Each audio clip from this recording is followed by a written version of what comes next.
Hello, and welcome to another episode of First Date. My guest today is a local comedian here in Austin that I met and love. He hosts the Dylan Sullivan Show, and he also hosts the Smudge Hawks podcast. Yes. I haven't listened to that yet, but give it up for Dylan Sullivan. Hey, everybody. What do you talk about on the Smudge Hawks? So Smudge Hawks is with my friend Patrick DePari and I. We're just kind of a couple loser comedians, and we banter about everything. Have I met him? Maybe. He's usually at the bar. If you're at the bar, he's usually there. It's been a while since I've been to the bar. Yeah, good thing. Yeah. Well, so you just got back from New York. Yeah, I just got back from New York. What were you doing there? We filmed a Don't Tell segment or a little special, so that'll be coming out in the next couple months. And yeah, just kind of perusing around the city. Nice. Yeah. So now you're back in Austin for a while? Yes, hopefully. I just moved into my first one bedroom. I haven't lived by myself for 8 years. Wow. I've had roommates, and now I got a one bedroom, so I'm really looking forward to that. You might get a girlfriend. Maybe. Are you dating anybody? No, I'm gay also. So hopefully so hopefully for both our sakes I don't get a girlfriend. That's the way things used to be. Have you been gay all your life? I think so. I just chose a couple years ago. I didn't know if you just like woke up one day and you're like, I'm tired of the pussy. Yeah, but not to my knowledge, but yeah, I think puberty is when I kind of figured it out. Yeah. Yeah. Well, have you been dating anybody in general? I went on a date in New York, and that was kind of fun. But then, where did you go? Just around. We did a walk. And then isn't it cold there right now? Yeah, it's cold as shit. It was not. I mean, so it was a short walk. It was a short walk. and then we got burgers and hung out at the hotel. It was fun. That is cool. We're going to start off with some appetizer questions. What would you say are your biggest pet peeves in a relationship? Well, I think my biggest pet peeves in general is when people are rude to service people, like it seems service. to be a common thing. I'm glad that people find that really annoying. Yeah, I think it says a lot about a person if they don't treat people that they can treat shitty. Yeah. When is the last time you went out with someone that was shitty to a waiter? God, there was this one time, maybe a few months back, and he was just barking orders at the server, and it just really felt gross. Yeah. So I did. Yeah, there wasn't a. What did you do? Well, I did nothing. I did nothing about it. But I mean, other than the fact of like not talking to them after that. Yeah. I went out with a guy one time that whistled at a waiter and then snapped and did one of these. Gross. I never saw that guy again either. Yeah. I was like, whoa. It's hard to be around people like that because you don't want to be associated. No, like you're like, I'm not. Yeah, I didn't snap. Right. Yeah, I don't like this guy. Yeah, it's automatically gross, and it's not even something you can really bring up with them, because if they're doing that, it's like, how am I going to change you on this first date? Yeah, there's no changing people like that. No, I don't think so either.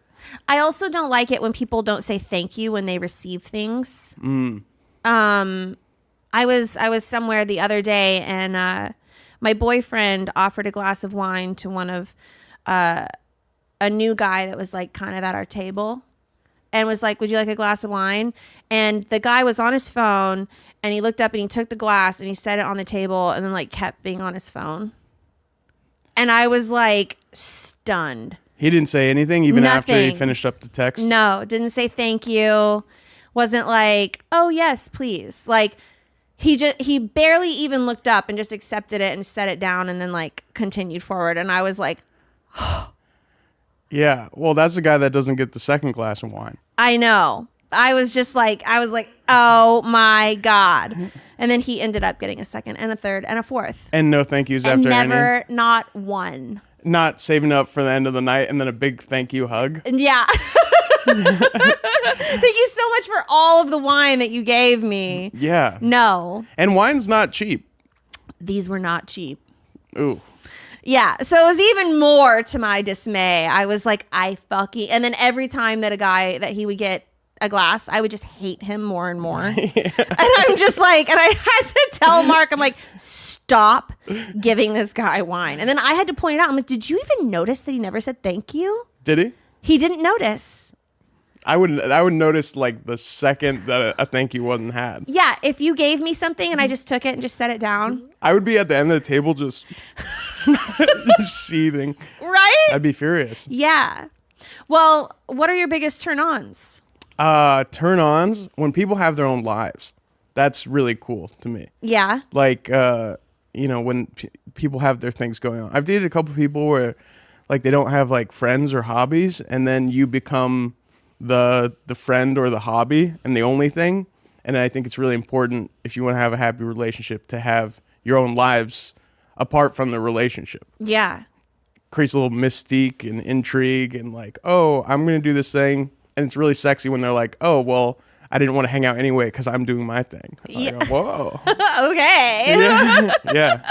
Yeah, it's good to be able to support people in relationships. And if someone doesn't have anything going on, it becomes all about you in a way where it's like you become tired of talking about yourself at a certain point. I mean, like, don't get me wrong, it's fun. But there can be moments where you're like, God, I wish that we could just talk about you a little bit more. Yeah, and it's a lot of pressure too, because then he's like, oh, I gotta be a person, and I gotta be this person's rock. Yeah. And then it makes you feel like a parent. Yeah. What is your idea of a perfect date? Like a first date? Where do you like to go? What do you like to do? I like a walk or something casual. Mm-hmm. And then probably food. Movies are a bad first date to me because you're silent and you're sitting next to this person you don't know. So it's just like you don't know if they're, a murderer yet. So you have to like talk to them first before the movie happens. So I like a short walk and like coffee, really casual. Yeah. The first date is like kind of a handshake, really. What are some good talking points on a first date? Religion, politics. Perfect. Familial troubles. No, I think you're just trying to get like a sense, throwing opinions out there, seeing how they react to it. I guess someone's past is really indicative of who they are. Mm-hmm. So I'll throw out, I throw towards like, minute 20, 30, I do the, oh, how are things with your ex? Oh, really? Yeah. What is a normal response there? Well, it's tricky because you don't want them involved with their ex at all. Right. Because you have to have that cutoff. But aren't gay guys kind of promiscuous? They are. Unfortunately, they're promiscuous and evil. And you choose these people. And I choose. I don't know why. No, I'd say so. So it's harder to find like someone who's trying to have a relationship in gay world because it's pretty promiscuous. Where do you meet people? It's usually apps. Yeah. Usually apps are like the biggest way to meet people. I think I have this like fantasy in my head of like meeting someone at the grocery store and stuff. But if you try to do a meet cute and it's just like, a metro straight guy, yeah, then that gets you into trouble. Well, you don't come across as gay. I know, that's my problem. Like, I would never have guessed that you were gay. People don't. I've known you for a while now, and I always forget you're gay. Yeah.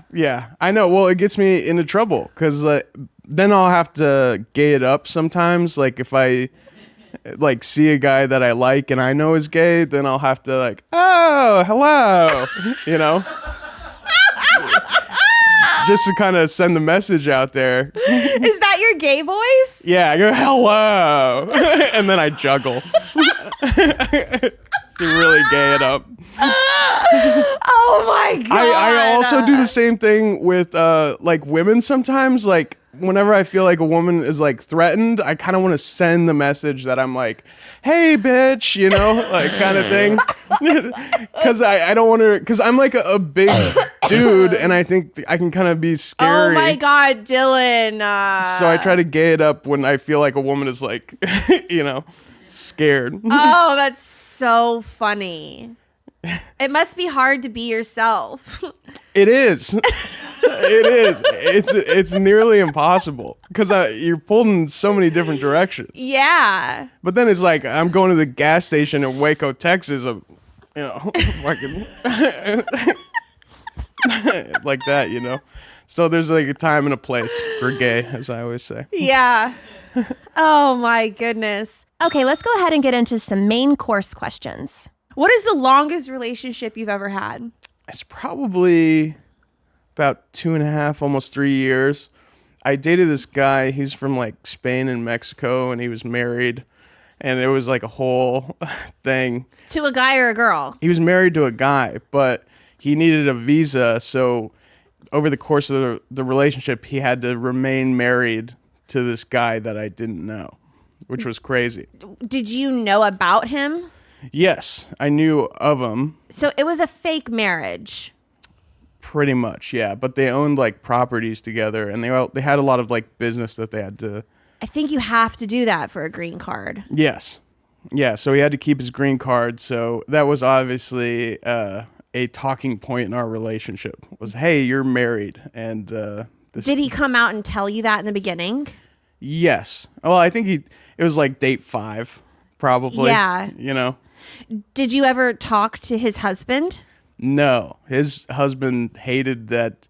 His husband was in love with him, and as was I. So it was a lot of friction there. Yeah, love triangle. Yeah. So was his husband in another country? No, his husband was in Los Angeles at the time too, so he was close by. Okay. Yeah. Why did that end? It became a lot. I can imagine. Yeah, it became a lot, and I just couldn't handle it. And also, he was older than I was at the time, and I think I was like a little overambitious when I was younger of wanting to settle down. And turns out I didn't want that. I didn't want to get married to someone who was already married. Makes sense. Yeah. So I think that was probably what killed it. Man, that's rough. Yeah, but now we're not dating, so that's good. Yeah, that is good. He can do his thing, and I can do my thing. Yeah. Well, it doesn't sound like it ended in flames. It did. He's okay. He's very Spanish, so there was a lot of passion there. I remember his mom sent me this message because we went and visited his family in Spain and saw his mom, and she was so nice. But then like there's so much passion there that when we broke up, I got this Facebook message that was like, "Dylan, you're exactly who I always thought you would be, you piece of shit," and it was like going on for. A lot of passion there. Yeah. Wow. So you broke up with him and his mom. Yeah, his mom mainly. She was the one I was really going for. But yeah, it was not an easy breakup. Yeah. Do you like to drink alcohol? I love alcohol. What's your favorite drink? Well, right now I'm supposed to be making healthier choices, so I do vodka soda. Mm-hmm. I love how healthier choices is still drinking. Yeah. Yeah. Well, usually I do like a spiked milkshake, but what do you put in a spiked milkshake? It's just a milkshake with alcohol. You know what my favorite drink back in my day when I could drink alcohol? What I would love to drink was coffee and Baileys. Oh my goodness, What a on the great weekend. combo. Yeah. That was like my starter. Because it keeps you up. Yeah. And you got the energy It behind was like an espresso martini, but it was warm. Wow. Oh, man. When I started this podcast, it felt really intimidating. Setup, filming schedule, logos. It was super overwhelming. And every day seemed to introduce a new decision that needed an answer. When you're starting off with something new, it seems like your to-do list keeps growing every day with new tasks.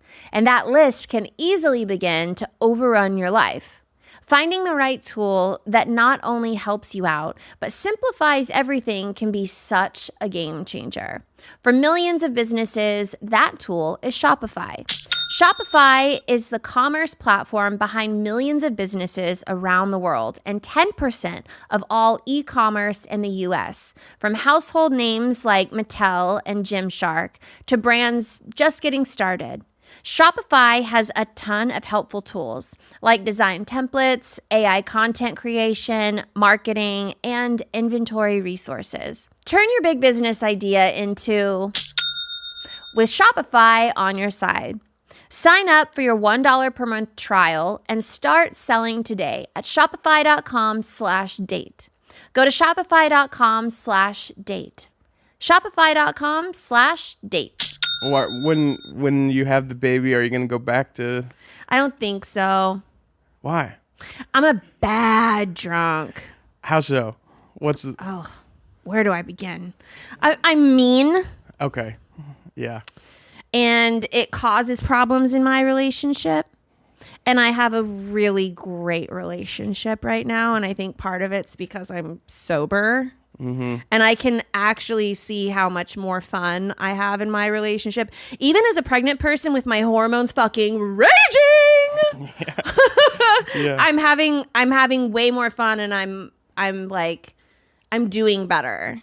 That's great. This was kind of the perfect thing then, because then you got 9 months of sobriety to ease you into a more sober life. Yeah, and I don't miss alcohol.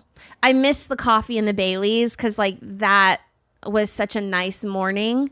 But I can't just. You were doing these in the morning, Lauren? Of course, a coffee Baileys on Saturday morning. That's cool. Where I would start. That's a great time. And then I would want to go get day drunk. I'd go to Rosie's. I'd have Prosecco. And it would all start out so fun. I was like cute, wanted charcuterie boards. So what's the point where it turns for you? When the sun goes down. Yeah. You know, and then I'd want to like go to a nightclub and do stand up. And I'd want to and then I'd be getting in my head about material that I was going to do. And I would like sort of like reel in, and I would use my partner as material. Uh-oh. So I would start like accumulating fun, contrasting jokes, and I would start shooting them at him and just like making sure he was cool with them, which he never ever was. They were really like deep cuts and actually personal. Yeah, which were awesome content. Yeah. But that didn't go over super well. I'm a super happy drunk. So I get drunk and I get jealous. No, because that's then becomes the problem. I'm social and outgoing, and then when I'm not, I'm a weirdo. So it's like I got to figure out how to do this sober before I get to being.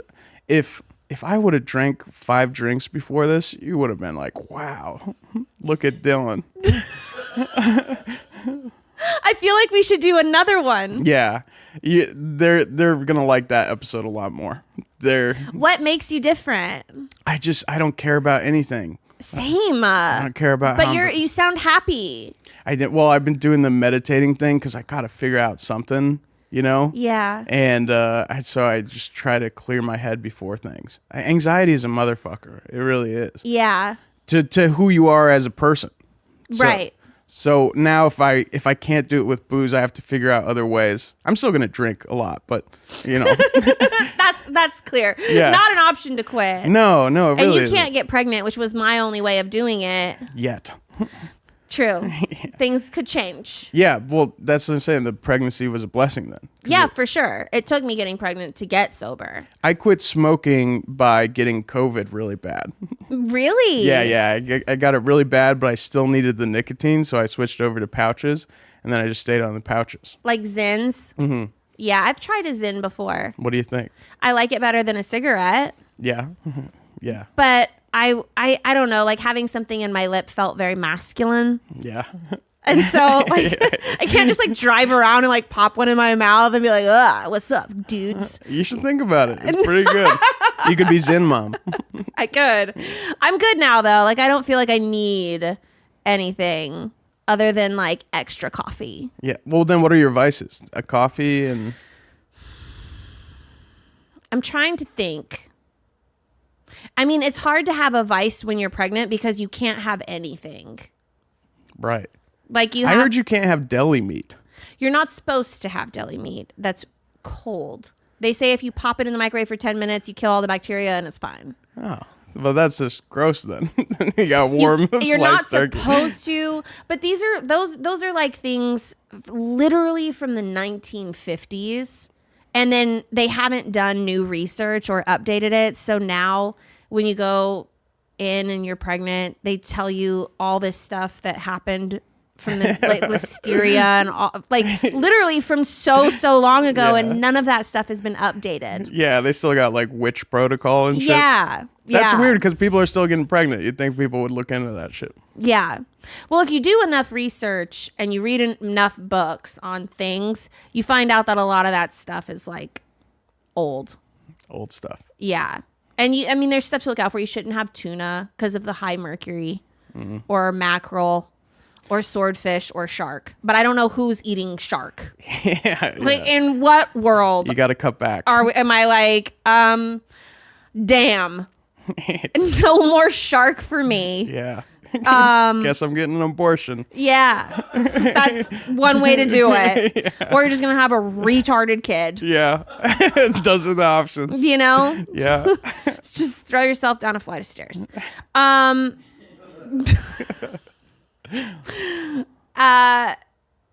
me see.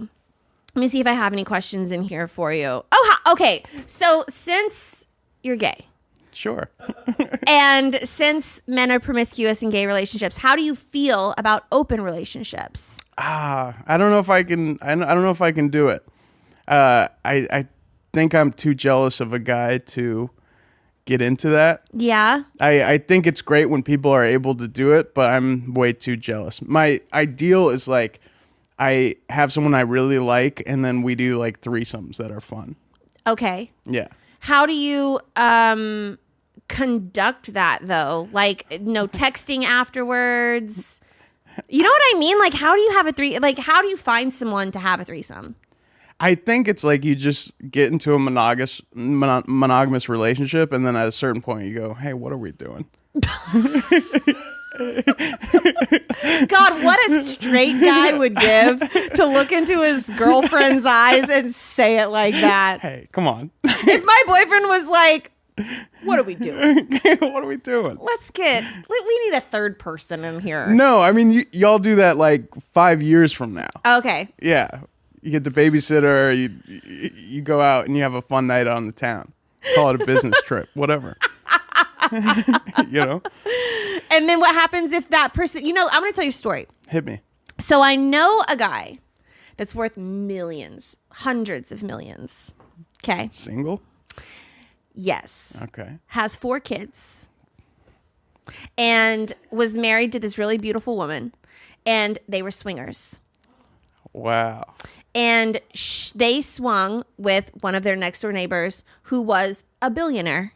Wow. Probably the only guy that had more money than him that he knew. They were swinging up.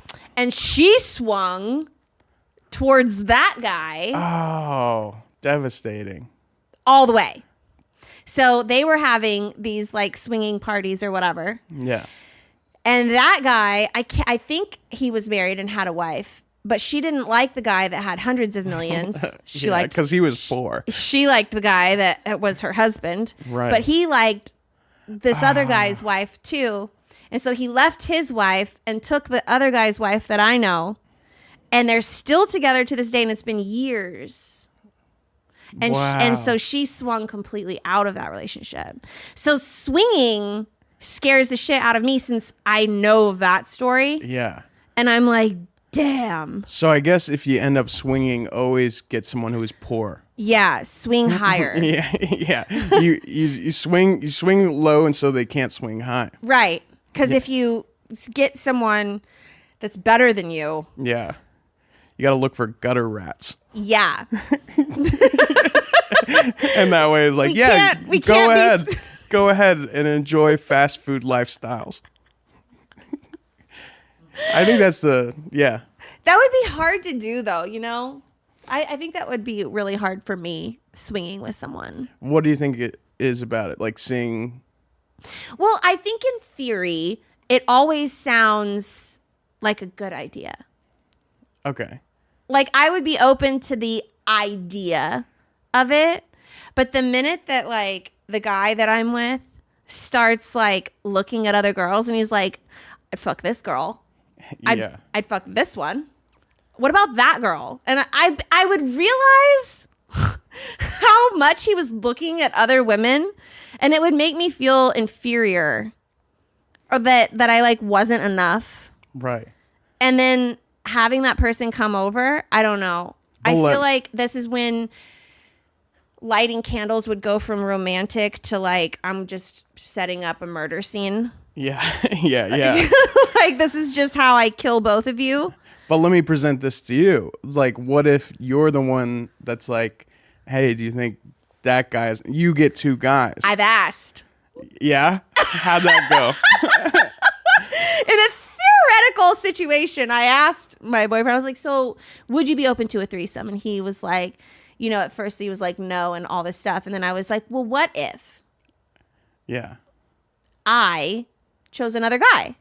Right. That conversation ended right then and there. There was like, no, Then it got serious. Yeah. Then he was like, Yeah. no, that is not how this is going to go down. And I was like, okay, well, I was just curious if we could go that way. And he was like, no. Ah, damn. Yeah. So shut that down really quick.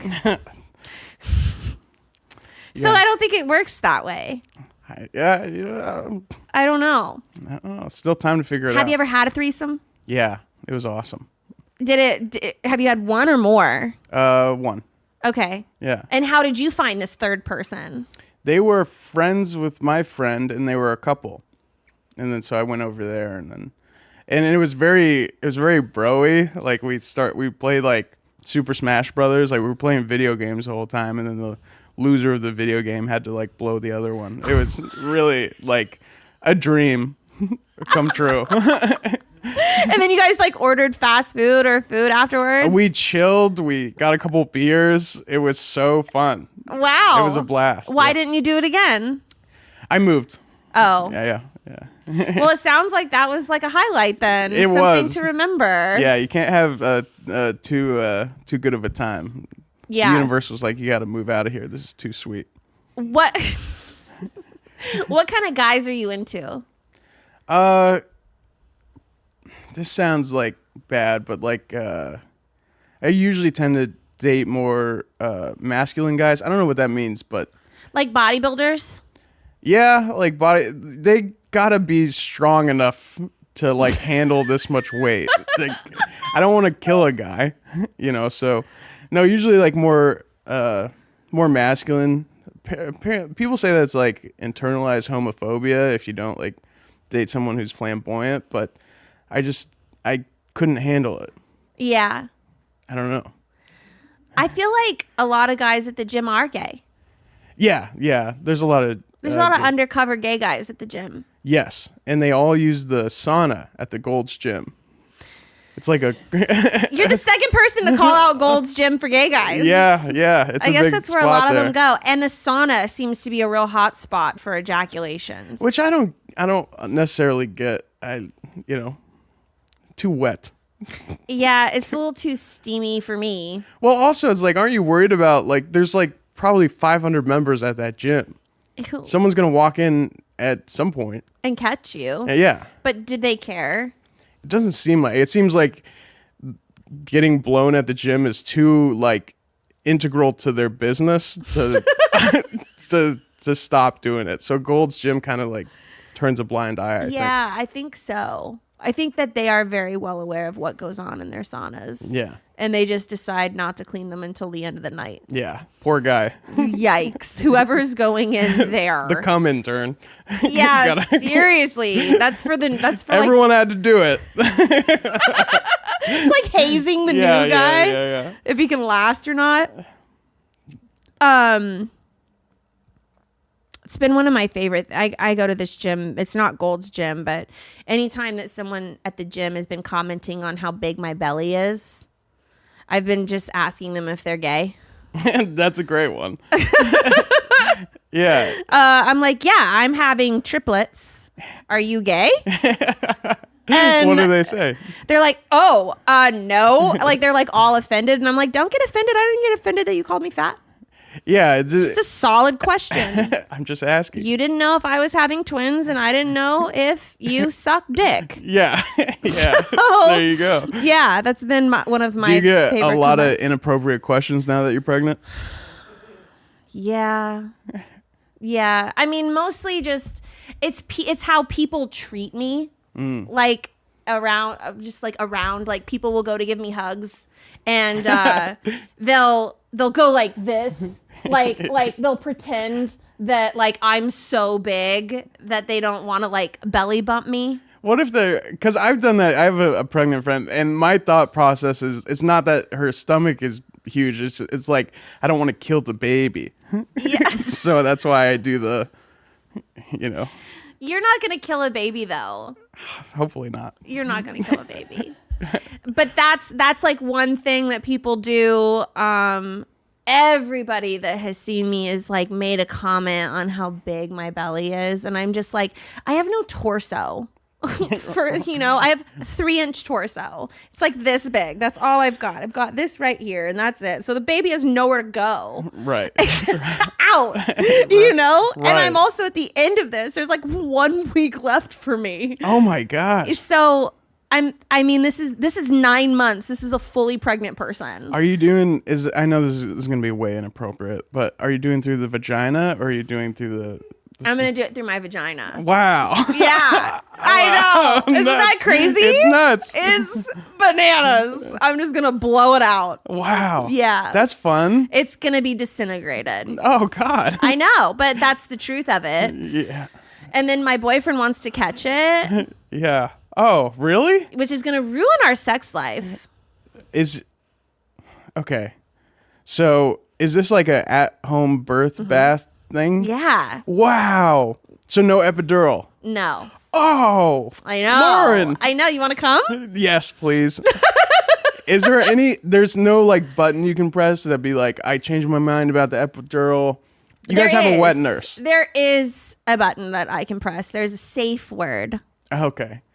and it's epidural. And it's epidural. To the point. That's good. Yeah. So there is a point so you have like this birth plan, right? Right. And it's like, this is what I expect and where I'm at and what I really want. But if all of that fails, then this is what we do.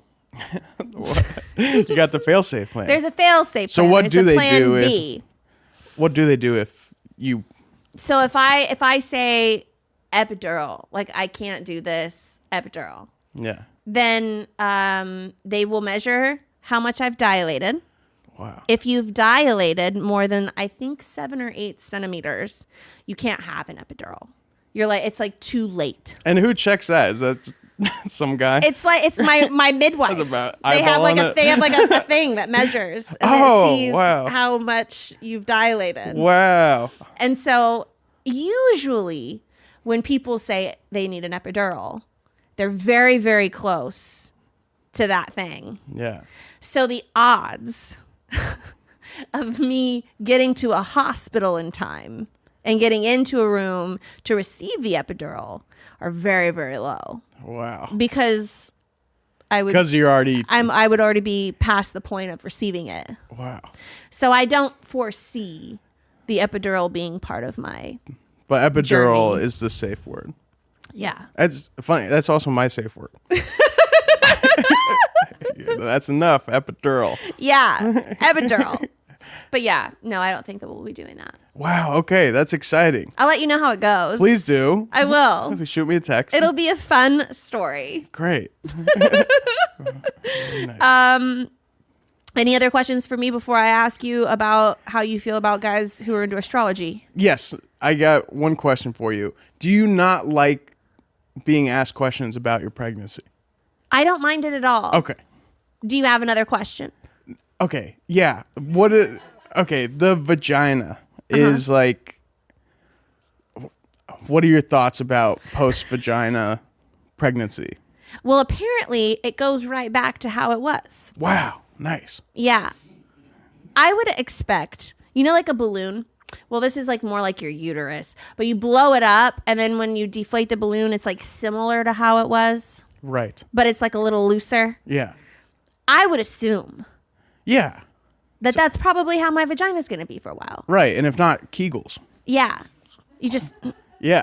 Yeah. the little Pilates ball in between my knees for like a long time. Yeah, but it's worth it, right? Yeah. But there's also this plastic surgeon that I know that works solely on women's vaginas after birth. Wow. And there's all these little tools that he has that can shrink your vagina back down. He has this one that looks like a giant dildo. And it's like long and skinny, but when they put it in, it has this like, what is it called? Like a microwave pulse. I know it's not microwave is not the word I'm looking for. It's this like shocking. It's kind of like a radioactive thing, but it warms up and it pulses and it brings your vagina back together. Wow. Yeah, it's a tool that he has. So it kind of shocks your vagina back? It sort of like brings it back in together, but I think you have to wait like a year to do that. Okay. Either that's true or this guy's a creep. I guess we'll find out in a year. Yeah, that's cool though. Yeah, so there's things that you can do. Cool. There's like vagina surgery stuff. Sweet. Yeah. That sounds great. Anything else? No, I think that's... is there anything you want me to ask? No, I just didn't. I just want to make sure that you have all your vagina questions answered. I have so many, but yes, those are it for now. Yes, I think if anything else comes to mind, let me know. Okay, perfect. So how do you feel about guys that are into astrology? Is that too gay? A little, but I go along with it. You know, depending on how hot they are. Yeah, well, yeah. I want them to like me. I might think it's nonsense, but if someone's like, I really think you're such a Aries moon, I'm like, aren't I? So no, I don't know if I buy it, but I am definitely down to lie, and if it makes them feel good, I don't want to make them feel shitty that they like that thing. Yeah. Most of those guys are probably into yoga and stuff like that. Yeah. Which to me kind of screams homo. You're gay. Yeah. Yeah. Which is ironically what I'm looking for. Yeah. But you like masculine guys. That's true, yeah. So you would lean that way. Do you have a celebrity crush? Tom Hardy. I recently found out he was bi. Oh, he's not bi? No, not bi. I checked. Oh, damn. I got lied to. I heard that one too. I heard he was bi and stuff. Yeah. I don't know if it's in season right now. Some people like say they're bi. I think like in the beginning, all those like the hot guy actors nowadays, they go, "Oh yeah, I'm bi," and I was like, "No, you're not." But you just wanted my vote. Yeah. And you got it. And you got it. So do you have, besides Tom Hardy, do you have a crush that is either bi or gay that's famous? I don't really know many of the gay bi ones. Usually it's like straight guys. That you like gravitate to? Yeah, but who knows who's in the closet these days, Yeah. So do you find that people who are kind of in the closet come out do they come out easier to gay guys? I mean, I guess they do. That's kind of a silly question, I guess. Well, like I dated a guy who was in the closet, and it was like pretty rough. It's rough when they stay in the closet. And how did you come out? I came out, I graduated high school a semester early, and that's when I came out. Because I was like, if everyone hates this shit, then I'm not going to be there for it. Yeah. So, yeah, I graduated a semester early, came out, and I was all like, I was playing football and popular XYZ. And then, so I was just like, I don't want to deal with this. So, but then people were mostly cool. There's a handful that didn't like it, but whatever. I was going to say, was anyone surprised? Yeah, I think most people were surprised. And so, yeah, that took people for a loop. You can play football and be gay? And be gay. Wow. Crazy. That's talent. I think, yeah, it was all right. What's your favorite quality in a guy that you're dating? I think sense of humor and kindness. Yeah. Yeah. Do you cook?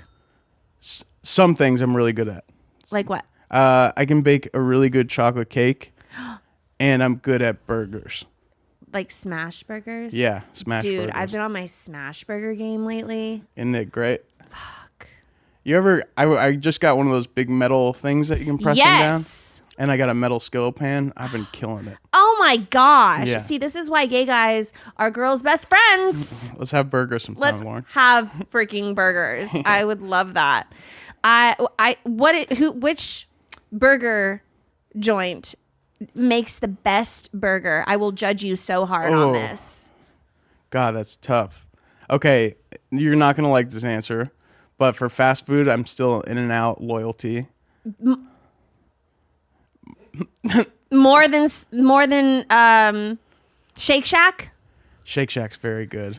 You like In-N-Out more than Shake Shack? Yeah, I'd say so. I know. Well, it was that, and then also... This is your first red flag. Damn. Well, Shake Shack, it's something about they don't really like toast the bun enough for me. No, because it melts in your mouth. I like a little little crunch. toast? Yeah, I like a little toast, actually. Okay. But I think Shake Shack's very good. I like their cheese fries a lot. If I could have In-N-Out burger with Shake Shack cheese fries, that would be a dream. I also really like Whataburger. Yeah. I love a shit face. I just moved next to, a Whataburger, and I think it's going to be really bad for me. I feel like they nail it with the mustard. Yeah. A lot of places don't do the mustard on the burger. Yeah. But it's a very nice touch. It's such a good touch. Yeah. Mustard, pickles, and the lettuce on a burger. Ooh. I don't do pickles. You don't like pickles? I don't like pickles. I like pickles on the side, but I don't do pickles on the burger. I feel like that's my problem with Chick-fil-A. It's not like their stances. It's like whenever you get a pickle that you weren't expecting, it kind of like stains the bun with pickle juice, and then that gets me all crazy. Yeah, I don't like when it stains anything. Yeah. Gotta get a dry pickle on there. Yeah, I agree. I'm with you on that. I've been on my burger game lately. Hell yeah. What do you recommend? I also like Not a Damn Chance Great. here in Austin. Yeah. That's like a really good one. But they don't modify their burgers for you at all. And I'm not a big onion girl. Yeah. And I've asked to like not have onions on my burger. And they got offended? Yeah. Like, I'm like, okay, calm I get down. this is amazing. Yeah. I just don't like onions. You know, I'm like, I understand your stance. Yeah. Right. But I have money that I want to give you. Right. And you have a product that I'd really like to have. Right. So if we could meet in the middle here. And just take the onions off. That's not even asking a lot. It's really not. Yeah. What do you think is the best? I'm like on a food thing right now. What do you think? Maybe I'm just pregnant. What do you think is the best pizza in Austin? Ooh, my favorite is actually Pint House Brewery's pizza. I don't even know what that is. I will have to write that down. I randomly found it from doing like a show there, and they have amazing pizza. Is it thin crust or thick crust? It's deep dish, or is that what you call it? Detroit style? Yeah. And it's incredible. Have you been to Via 313? I love Via 313 too, and I think Pint House just beats it. But I know that's a controversial take, but I like Pint House a little bit more. And you guys seem to agree. Yep. Okay. 100%. Okay, well then I Try guess it. I know what I'm having for dinner. Yeah, it's great. I have had more pizza since I've been pregnant than any other food than ever in my life. And you're a Via 313 guy? I've been a Via 313 person. It's fantastic. When I first had Via 313, I didn't like it at all because I'm like more of the like thin crust with the thick doughy thing on the end Yeah. around it. I know what you mean. That's always been like my go-to. Yeah. So when I had Via 313, I was like, oh no, it's like thick crust.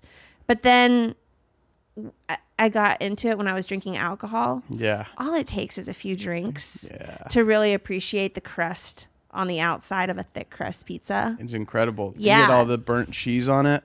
So and the I edges. came Fantastic. around. I came around. I'm hard. I was like, I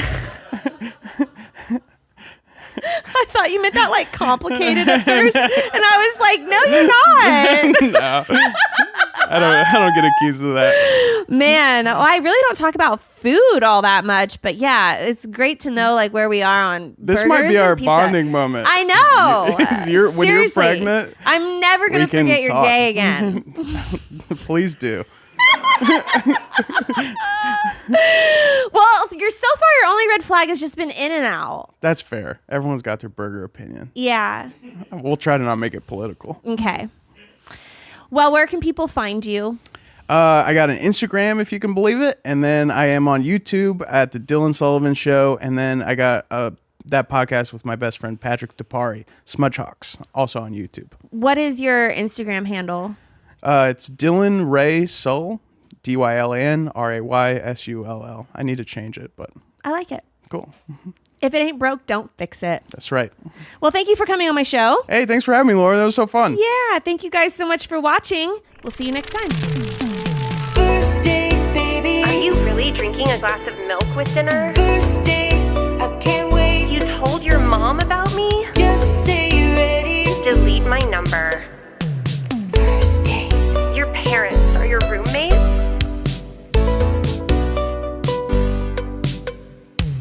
First date. I'm so excited to see you tonight. First date, baby. First date, I can't wait. First date. What's up, you guys? Hold on a second. Thank you for tuning in to another episode of First Date. You know my guest today from his role on that Netflix series, Tires. He also co-hosts 2 different podcasts, Look at Dish and Stuff Island. Tommy Pope! Hey. I was going to comment how sexual that intro is. It's pretty sick. This Yeah. is First Date. This is a sexy podcast Yeah. where I find out all the things about you and dating. Are you married?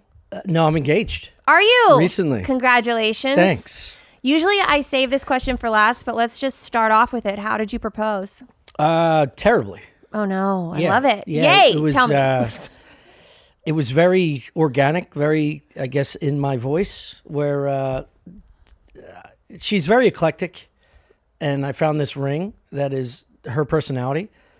And I went to this. What does that even Shut up. mean? I haven't, Okay. I haven't worked All on right. this story. Okay. You don't work on this for stage. Okay. So I'm going to bomb. Yes, I'm Okay. going to fucking bomb Okay, this. so you went to an Anyway, antique store. a vintage store called Alador. Shout out Alador. Give them a little prop. It's a wonderful store run by all women. How did I guess that? And I found this 1800s. Is this for real? Yes, it's for real. Okay. Yeah. It's what Napoleon gave Josephine. It's called moi au pois. And it has 2 little circles above one another. And You're so full of shit. it means you and me. No, I will show you pictures on my phone. Yeah. Are they boomerangs? And her You can't bring up old shit, dude. That has nothing to do with this podcast.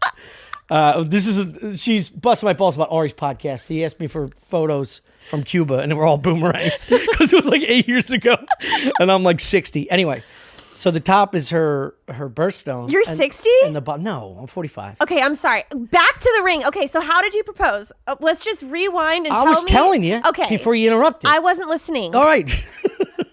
You had what, 6 drinks last night, and all of a sudden you're fucking. Okay, you're going to bring up my past now that I brought up your past? Yeah, that's sad that you can't remember shit. So there's 2 beautiful little circles of diamonds, and one has an emerald, and it's from 1820. Okay. It's authentic. It's very unique. It's her personality, and I picked it up from the store. I went to a beer garden. I had a beer, and I was like, I was going to save this for her birthday, and I knew I was going to propose to her anyway. And I just talked to myself and go, fuck it. What are you going to wait for? It's another month and a half. Just do it. And I took a shower after the gym.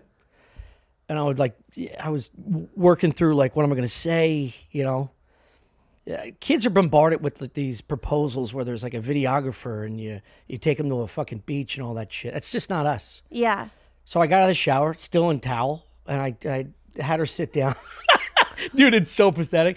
I had her sit down, but it's beautiful and charming It in sounds its like simplicity. you were so excited that you couldn't wait. Yeah, and it was in my gym bag. So I told her to sit down, and I ran to the front door where we hold our dog's leash and stuff, where I put my gym bag, pulled out a gym bag, and I got on one knee and I in a towel, and I just told her how I feel and that I love her and I want to spend the rest of my life with her.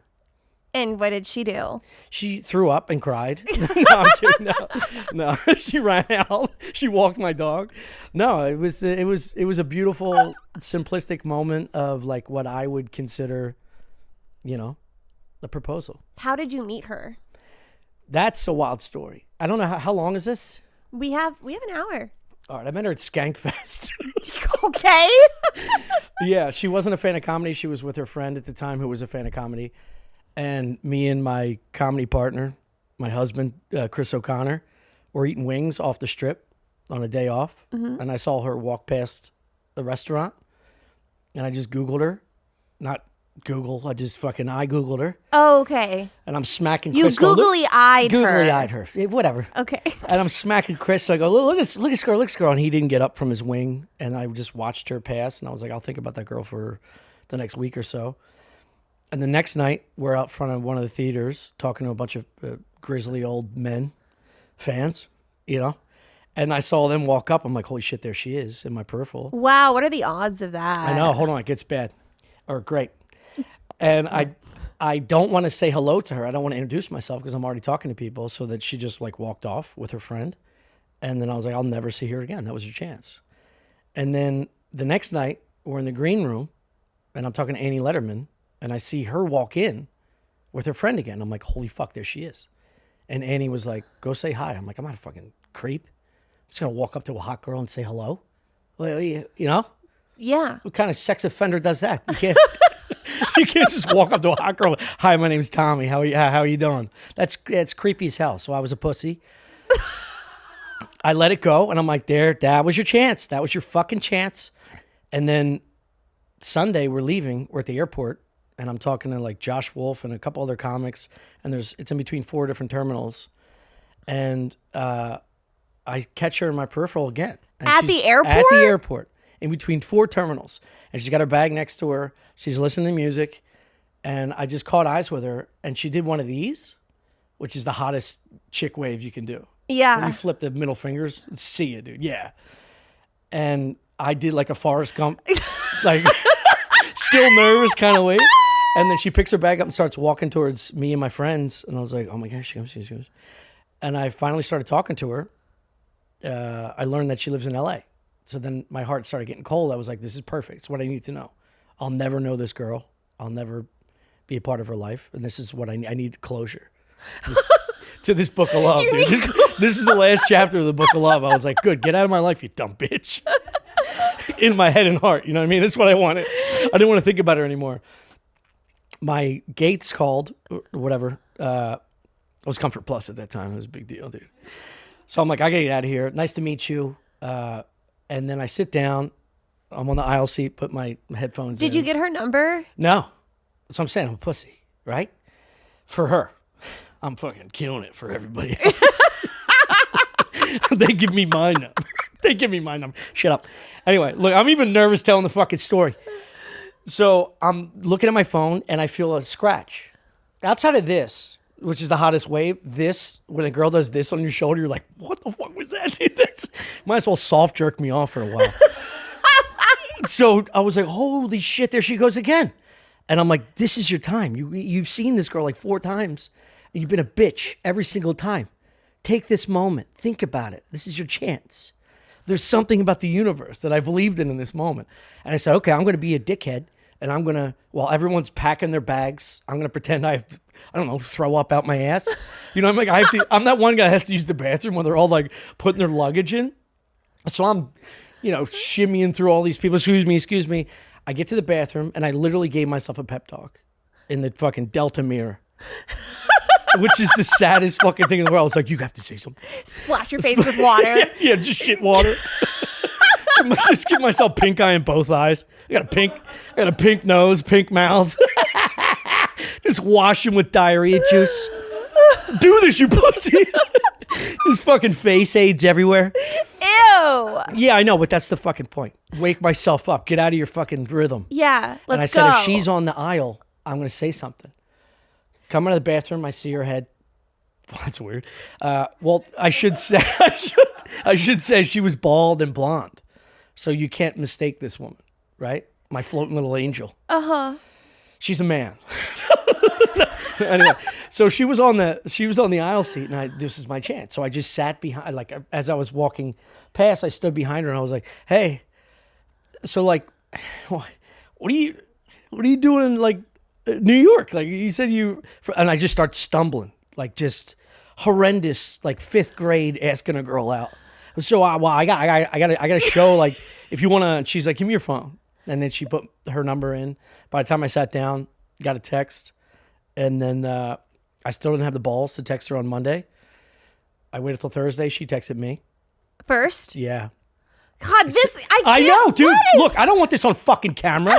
I ain't that bitch. I'm not that bitch. I'm not that bitch. You are that bitch. No, but that's the beautiful aspect. You are that I was for the bitch. one that mattered, because I was a scumbag pig for all the others. Yeah. You know, and that's how I knew. I treated this woman like a you know. Like she didn't Like a exist. non-pig. You treated I her couldn't like even she say didn't princess. exist. Yeah. It was a beautiful moment. And then we hung out on Thursday, and then I took her bags from her hotel. She stayed with me for the weekend. Then we went back and forth from LA to New York City for a while, and then she moved in with me, Shane, and Chris for like 3 months. Nice. And then Shane moved out. Chris moved upstairs. We lived together, and then I moved to Austin. How long have you guys been together? 3 years. Okay. Yeah. Why are you laughing? The fuck is funny? All the things I said, she laughs at that? Sorry, what's your time frame? How old is she? She's 13. That's why I didn't have the confidence. That's why we're waiting. I didn't have any funnel cake. How are you supposed to talk to... I didn't have any snap bracelets. I'm going to talk to a 13-year-old kid. I can't. Oh my god. I got to wait for her to scratch my shoulder before I say hello. Golly. She just had like a collection of TY Beanie Babies in her place. Yeah, she's 32. Okay. Yeah. And you're 60. I'm 45, bitch. Okay. Well, you're the one that said you were 60. I know. It's just a fucking exaggeration. I'm too gullible for exaggeration. No, you're too hungover because you didn't treat your body right last night. I had 2 glasses of wine and 6 Advil. Yeah, gross. I can't imagine. You want some tequila? No. I need a break. Hey, you don't. This is perfect. So when are you getting married? I just did it When did you propose? a couple months ago. Okay. Yeah, what do you want, a fucking floor plan? Usually you have a date that you set. No, that's ridiculous. This is the exaggeration that friends, family members, like, that's none of your fucking business. Okay, well, Katy Perry and Just Orlando celebrate- Bloom just broke up over a 9-year engagement. Don't be like them. Is this a fucking bit? No, that's a fact. Hey, A why don't you just 9-year engage in the beauty of my situation and not bring up Orlando Bloom for the And first Katy time? Perry, because we're comparing you Two Hollywood retards have nothing to do with my for 9 years. my happiness. I don't care. Yeah, they're cokehead philanderers. Okay. They're fucking everybody on every movie set. I'm locked in. Locked in Locked in. with no date in sight. It's 2 months. Okay. That's like getting a job going, like, when are you going to get a house? You Yeah. know? Where do you guys live now? You have your own place. We're no separated. roommates. We had a... It's the hardest part is getting her back. Skankfest 2025. Wait, so I'll get my baby back. why? So she wanted to move to Austin too? No, she didn't. No, who wants to move to Austin? Me? No, me too. But she wasn't. She moved. She moved from L.A. to New York City for me. This girl was head over heels in love with you. Look at my hair. Facts. So You didn't laugh at that, huh? that wasn't. I mean, That you've was a had bomb. some That good was a bomb. ones. Cut that. No, don't cut that. That was a bomb. In fact, that's now our promo. No, don't do that. We've had so much good stuff so far. No, and then she moved. I know. I can't imagine how hard that is because she's moving for me and my career, but she's also very career oriented, and she's, she was a very successful stylist in LA for individual stars and events. So she dresses well. Yeah. Was that a burp? No, that's how. Like every time I talk highly of her, I have to burp. Okay. God, you're It's like one a of- baby, Yeah, I'm yeah. like, are you okay? Yeah, that's how you know I mean it. All right. So Here are some appetizer questions. enough of like the happy shit. Yeah. We have to talk more about your unhappy shit now. Well, it's the rest of my life. So, how many like long-term relationships have you been in? 4. Yeah, I was a serial monogamist. Me too. Yeah, I was in a 6-year, a 5-year, a 4-year, And then a 3-year. 3-year, 6, No, 5, that's 4, 3. and then another 3. Oh, okay. Yeah. What is the number one reason why those other relationships didn't work out for you? I was selfish. You know, when I was younger, I dreamed big, like many of us do. But as I got older, those dreams shifted from wild ideas to something more real, turning my skills and passions into a business. Starting this podcast and launching our merch felt exciting, but also very overwhelming. I worried, what if I can't build a website? What if I don't know how to find customers? That's why I love Shopify. Shopify powers millions of businesses worldwide, including big names like Mattel and Gymshark, but also brands just getting started like ours. We actually use Shopify to run our own merch store, and it makes everything so much easier. They have beautiful, ready-to-go website templates, so you don't have to be a design expert. Need help with product photos, descriptions, or discounts? Shopify's AI tools cover that. Want to grow your audience? Shopify makes email and social media campaigns simple.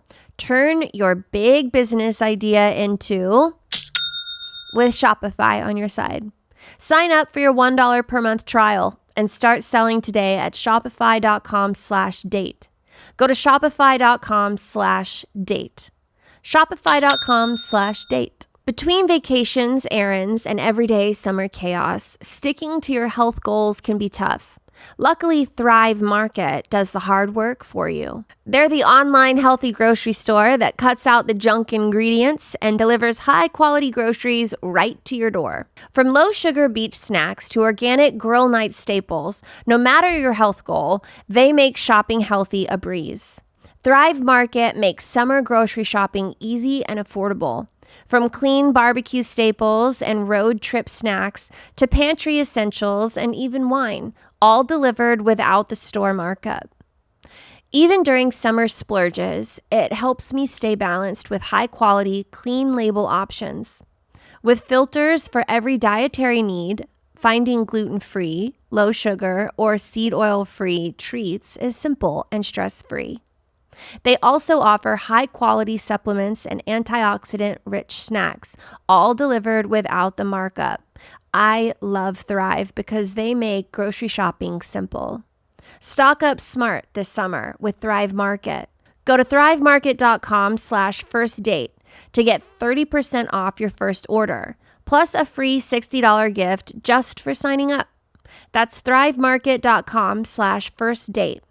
thrivemarket.com/firstdate. I didn't take it serious. I thought life would just take its course, and I was just focused on my career. Did you break up with them or did they break up with you? Obviously. No, it was, I was, but this is a terrible question. It's a great Because question. it doesn't. You're stumbling like you did when you asked I your broke wife out. I broke up with them. Yeah. Okay. Was that so hard to answer? Yeah, because it's hard to do. And this is why 3 years leaks into 6 years. Or How- 1 year leaks into 3 years, because you love them, but you don't want to hurt them. Right. So then you just start wasting time. You're wasting their time first. Which also hurts them. Yeah. How do you break up with someone? You punch them in the face and run the other way. Do you ghost them? Are no, you honest? No. That's Do the you- whole. you If I could text- ghost them, my relationships would have never been long term. Like Yeah. you reach a point, in my experience at least, you like usually year 2, year 3, and you go, this is not what I want, but I love them and it's comfort, and that's the selfishness.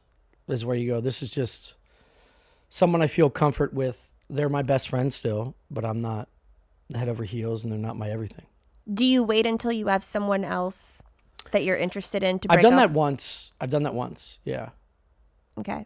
But there's like an internal mechanism going, and everybody can be the other person. Yeah. You know, when you like fall out of love with somebody, you go to a beer garden and you're looking at some fucking monster with a horn coming out of her forehead, and you're like, that chick is hot. that's how you know. You know, she's got 3 tits, one's in the back. Just when you're all horned up for anything, it's like it's a bad sign. Yeah. So you've jumped from one to the next. Yeah, for the most part, yeah. I only took like 1 year off from my last ex to my new fiance. Yeah. Yeah, put that in your fucking reel. Okay. I will. Mark it. Do you have any vices? Yeah, of course. Who says no to that? Sober people? Yeah. Are you sober? No. Yeah. I drink too much. I think too much. And I don't... I procrastinate. Ooh. There's nothing like waiting until Yeah. the very last second. minute. Yeah. Yeah, I know. You showed up. I beat you here. By 10 And seconds. I was late. By 10 seconds. Yeah, well, that's procrastination. Hey, I was actually hurrying. Oh, thank you so much. You're welcome. Yeah, I don't know. I think you soften as you get older. Before that, it was like aggression. I'm a very like old school angry dude. Really? Yeah, I keep a very small circle of friends and family, and I have no time for bullshit. Do you want kids? Yeah, How many? a gaggle. No, you don't. I want a Mormon gaggle. No, you don't. Yeah, and I'm hoping. Yeah, I want. I'm only 45. I'm getting my sperm tested soon. Well, there's, Dump in a little cup. I was See how gonna their back's swimming. You could also just dump it in her. Yeah, yeah. You know. Yeah, You don't but have to that's a put it in cup. conversation. Why do you have to? Well, yeah. I mean, doesn't always have to. Yeah, well, that's how terrible kids are made. Every friend you have that's a piece of shit, that's probably how they were made. Yeah. Well, does she want kids? Yes. Okay. Yeah. So then, what's that conversation look Well, like? the conversation is it's career oriented, it's health oriented. Yeah. You know, I'm weaning off booze. I want to go clean for 3 months, and then start spalooging. Cut that too, please. Yeah, I mean, but like I want to do it right. I want to do it when she's ready. I want to do it when I'm ready. Does she travel with you when you tour? Sometimes, yeah, Okay. yeah. Where's the most fun place that you've taken her? It doesn't even have to be with comedy, just in traveling in general. We just went to Miami with her family. I had a good time. Yeah. Yeah, because I there's like no work. Miami. That's I like hate Miami. because of the weather. No, the people. Oh. Yeah, people are dog shit. Dude, Miami sucks. Yeah, there's no authenticity. There's nobody that's real there. It's all Cuban people now, right? No, I'm not being racist, but I'm just saying like. I'm not either. I'm being Yes, serious. that's exactly what you did. Aren't there like mostly Cuban people in It's Miami? a hard. Yeah, of course, there's a bunch of fucking Cubans. Don't get me fucking canceled. It's a hard football throw to Cuba from fucking Miami. Yeah. Thank you. It's not. It's just nobody. It's a bunch of old rich Jews from the East Coast. Yeah. No one's from there, and if they are, they're opening cans with their teeth and beating the fuck out of their mom. They're swamp dragons. Like it's got no identity, but it's fun to vacation and get the fuck out. 3 to 5 days there. It's a fun time. Okay. It's a jet ski of the so United States. that's your favorite place that you've taken her? No, it's just the most recent. It was last week. Oh, okay. That wasn't the question. New Orleans. Fun. Yeah. There's New a place Orleans called is Hotel fun. St. Vincent that's her Oh, I favorite. love that Yeah, hotel. I think that's where we're going to get married. That's a cool hotel. Yeah. Yeah. Very boutique-y, kind Yeah. of gothic-y. Yeah. Is that Hotel Vincent, is that the one that was the orphanage? Yes. Yeah. Look at you. I've stayed there. Yeah. It's That's beautiful, a right? wild story with that I know. hotel. Yeah. The woman just who ran the orphanage bought it out, housed the children, and then apparently sold it to. There's another layer there that my girl knows that I do not. There's a guy that owns it now, and I don't remember. He just fucked all the kids. The guy Let me that buy owns it's this really off nice. But the This Kid Paradise seems great. They get tired in the humidity. They're slower. I but can isn't catch it them. kind of creepy? It's kind of a creepy hotel when you walk down the hallways and stuff. Do you? I mean, if you didn't know the history, I think it's quaint. It's perfectly. It feels like a vacation within a vacation. It feels like you're in Europe Yeah. because it's so landlocked. It's outside the muck, and has a beautiful pool. Yeah. It's got a nice. I feel like it's a nice weekend trip for friends and family.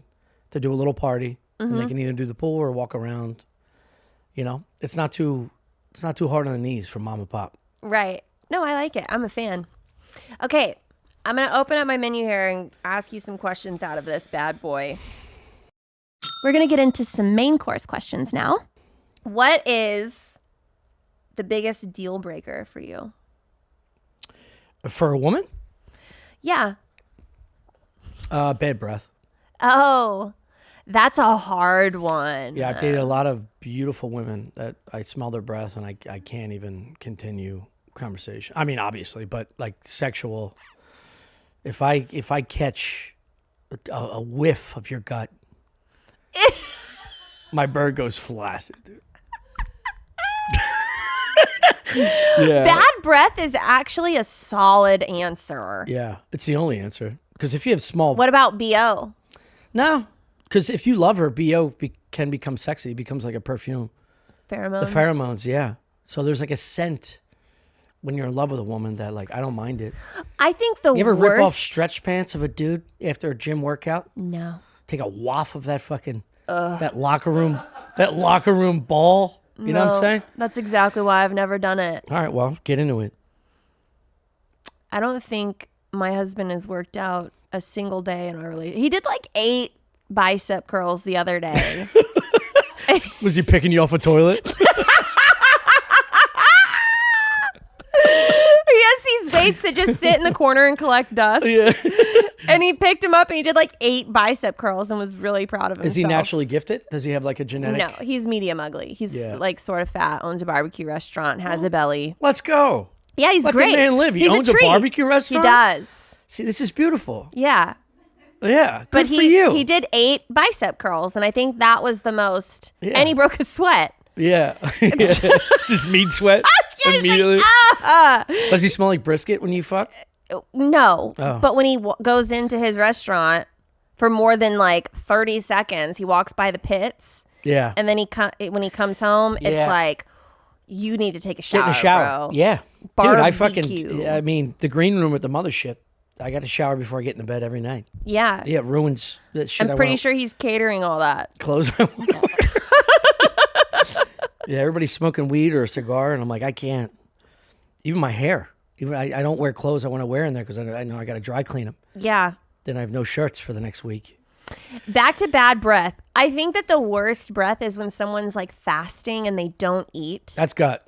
Yeah. That's pure gut. See, that's the easiest. If I can smell your gut, I know you haven't eaten in a while. Yeah. That's fine. Or When I talk keto. bad breath, I mean like there's fucking old food in your teeth. You're not taking care of your tongue. You know what I'm saying? Like it smells like a decaying squirrel in a wall. Gross. Yeah, death. Yeah. Ugh. And Okay. I don't mean halitosis. Halitosis, kill them. You have to kill that person, man or woman. You have halitosis, blow your fucking brains. I'm sorry.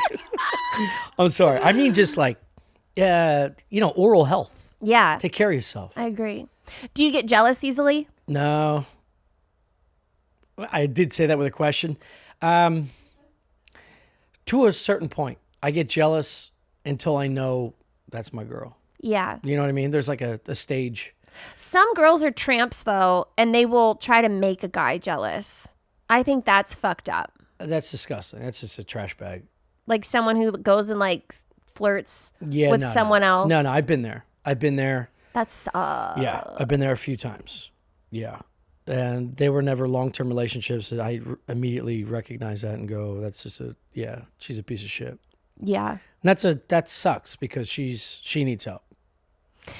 Do you think that you are funny on dates? Yeah, Have you ever dated someone who's tried to be funnier than you? of course. A try hard? A tryhard. Ugh, yeah. There's nothing worse. What's worse, that or bad breath? Bad breath. Yeah, bad breath is the top of the pyramid. That's Okay. a paramount. That's an apex. Okay. And then right underneath that in the food chain is a tryhard. Underbite. Ooh. Little bulldog. Pigeon toes. Hate that. Dude, I'm dead serious. These things, a man or woman, I can't be friends with you. Yeah. If you got fucking inward feet, you walk with a wacky inward foot. If you walk like this, I cannot fuck with you. We're talking childhood friends. A childhood friend, if walk like this, I'm like, Donnie, man, we've been through a lot. I always love you, but I can't fuck with you anymore, dude. A severe underbite will get me. The underbite is the bottom teeth. Yeah. Yeah. Like their jaw will. Are people still like that? Yeah. We tell you, I spot one every fucking day. You got to be on the lookout, dude. It's safari for underbites.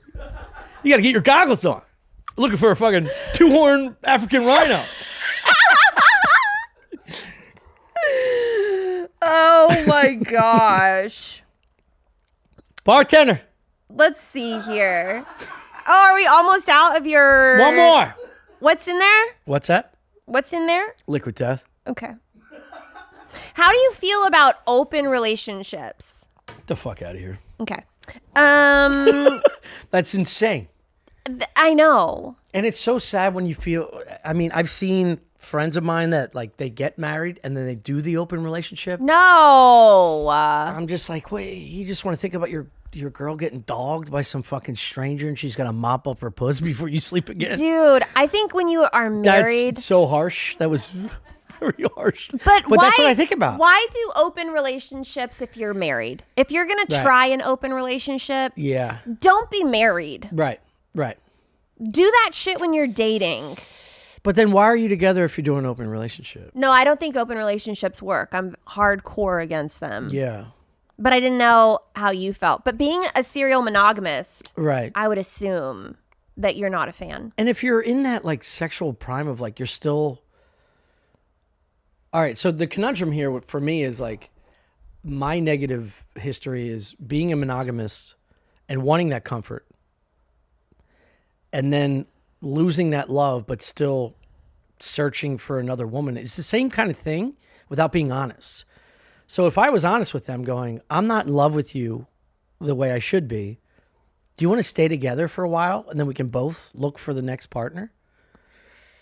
Right? So like it doesn't make sense to me. I don't understand it.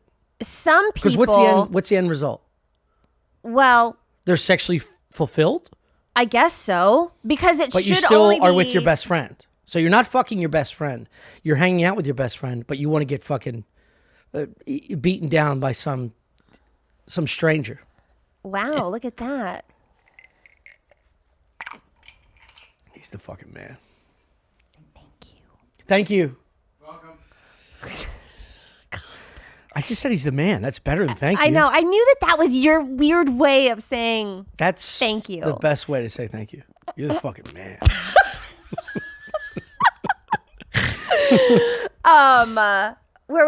Okay. So I feel like one of the aspects when people have open relationships, what they're trying to do is like prove that it's just sexual and that they're not going to like fall in love with someone else, that it's just like just fun. Right. Yeah. No, they're pursuing something greater than the sex. I feel like if you're doing that, you're not content in so many other ways. Because even if, look, regardless of who you are, you have to admit, no matter how long you've been with your partner, the sex is going to come and go. That's just natural. There's going to be ups and downs. And you're not going to fuck for a while, and then you get back in love, and like in a way that sparks sexual aggression. But like that's the point. You marry your best friend and figure all that out. Yeah. If you bail on your best friend going, I need to fuck something, you're not in line with like their emotions. Some people will say that like nothing lasts forever. They're like, oh, relationships aren't meant to last forever. Yeah. But then again, it's like I know people that are like pretty happily in love that have been married for like 50 years. Yeah. Yeah. Because it So, takes work. I learned this by Jordan Peterson. I took a picture with him once. Changed my world. Just took one picture. I was like, I saw relationships different in one flash.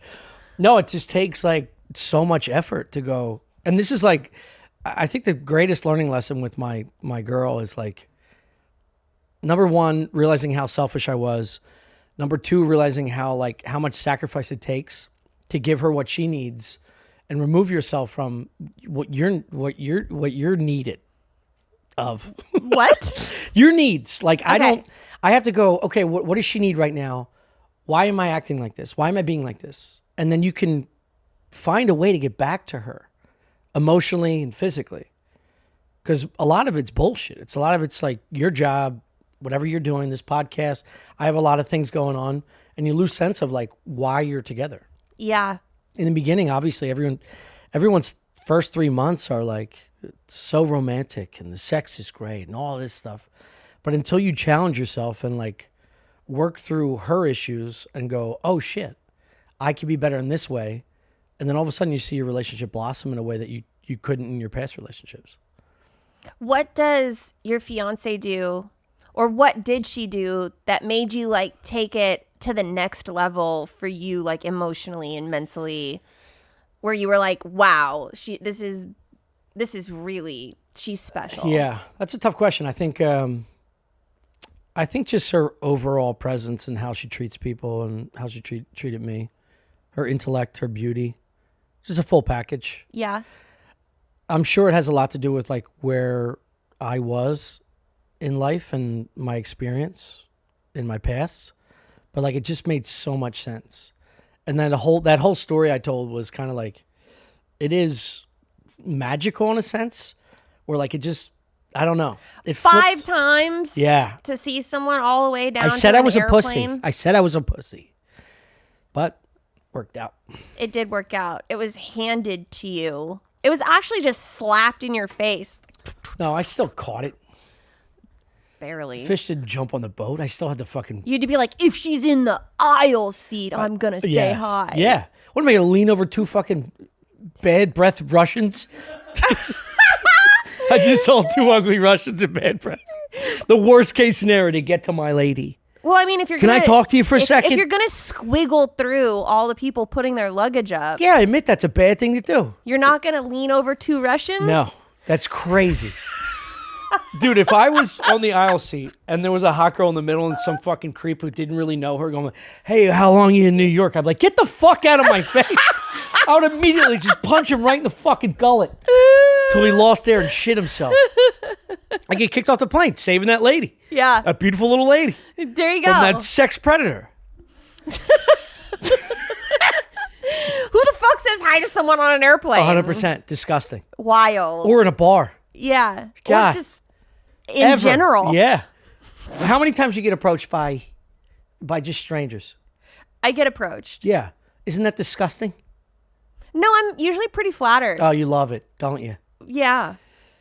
I'm very flattered. Yeah, I bet. I bet. Yeah, it becomes like an attention thing. Yeah. I should fucking take my shirt off, show this tank top. No, you shouldn't. You shouldn't. Be a hot guy on stage. Huh? What's your Imagine love, Tommy? just wearing a tank top on. I'm not done. Wearing a tank top. Wearing a tank top on stage as a fucking man. Showing your muscles, being like, you like this shit? Hot people on stage. I'd rather be fat and ugly. It's easier to talk about. It's easier to be funny. It is. Yeah. There's more to talk about. Yeah.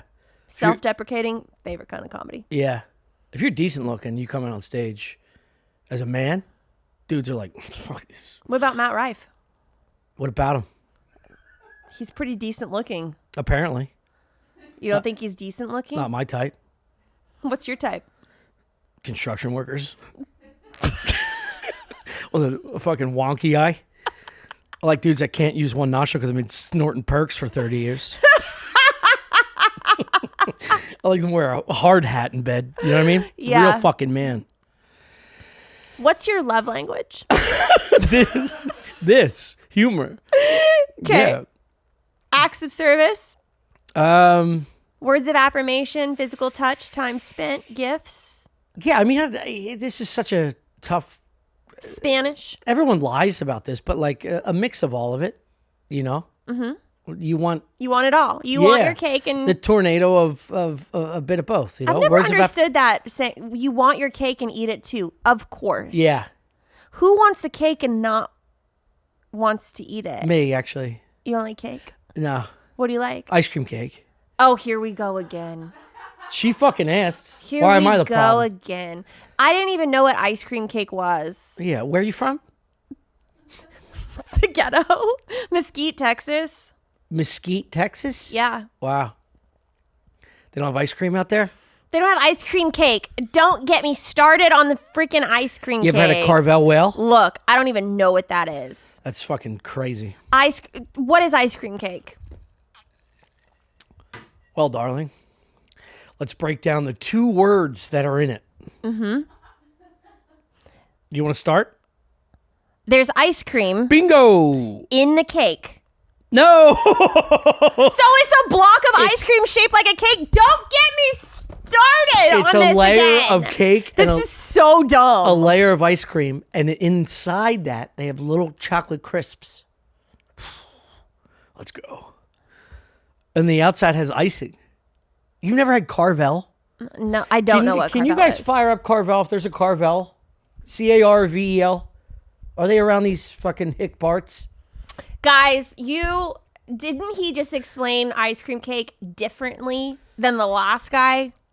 Well, there are ice cream cakes that have no cake. It's just ice cream, and they have layers of these crunchy bits. But you can get ice cream cake where there's actually cake, actually layers of ice cream. Okay, here's Carvel's. Yeah. Yeah, look at this. This is the best one. The one with the chocolate, the vanilla, and there's, yep. Zoom in that. So this is just straight ice cream.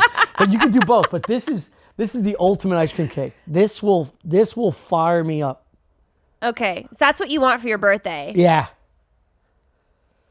God, you are a child. Yeah. A little itty bitty guy. I know. I'm a 5-year-old. I am absolutely 5 years old. Forever. Do you play video games? No. Okay. I was just curious. Okay. I was gonna dig a little deeper into like how 5 are No. we? What's your favorite kind of food? Yeah, shut up. The fuck up back there. Ice cream cake. No, I like long beef stews, like a short rib ragu. Does that seem sexual? Does that work for the theme of the show? I like long beef stews. A stew? No, like a long cook. I like A slow it's cook? a ragu. Do you know what a ragu is? I do. I'm actually making ragu right now while we speak at my house. Really? Yes. With what meat? I'm using beef and pork, and I'm making a ragu for lasagna that I'm going to home make. There you go. So I like stuff like that. Noodles, long cooked, Slow cooked. slow cooked. It's called slow cooked. I say long cook. but it's slow cooked. Do you have a cooking show?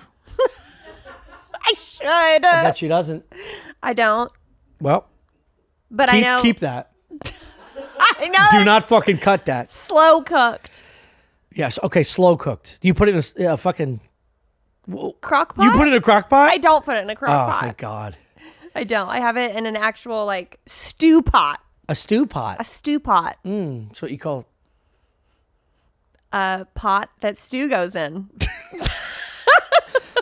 All right. Tell me how you prepared this. I minced onions and carrots and celery. Okay. And then I saute them with olive oil. Okay. And then I add in my beef and my pork until it's browned. And then I put in 2 cups of red wine. Mm-hmm. And then I put in, 4 cups of stock. it was actually like 6, Okay. but you know what you're doing. Yeah. I think you should. Do you want advice? I'm not even done. I'm telling you, you're already There's wrong. tomato paste. There you go.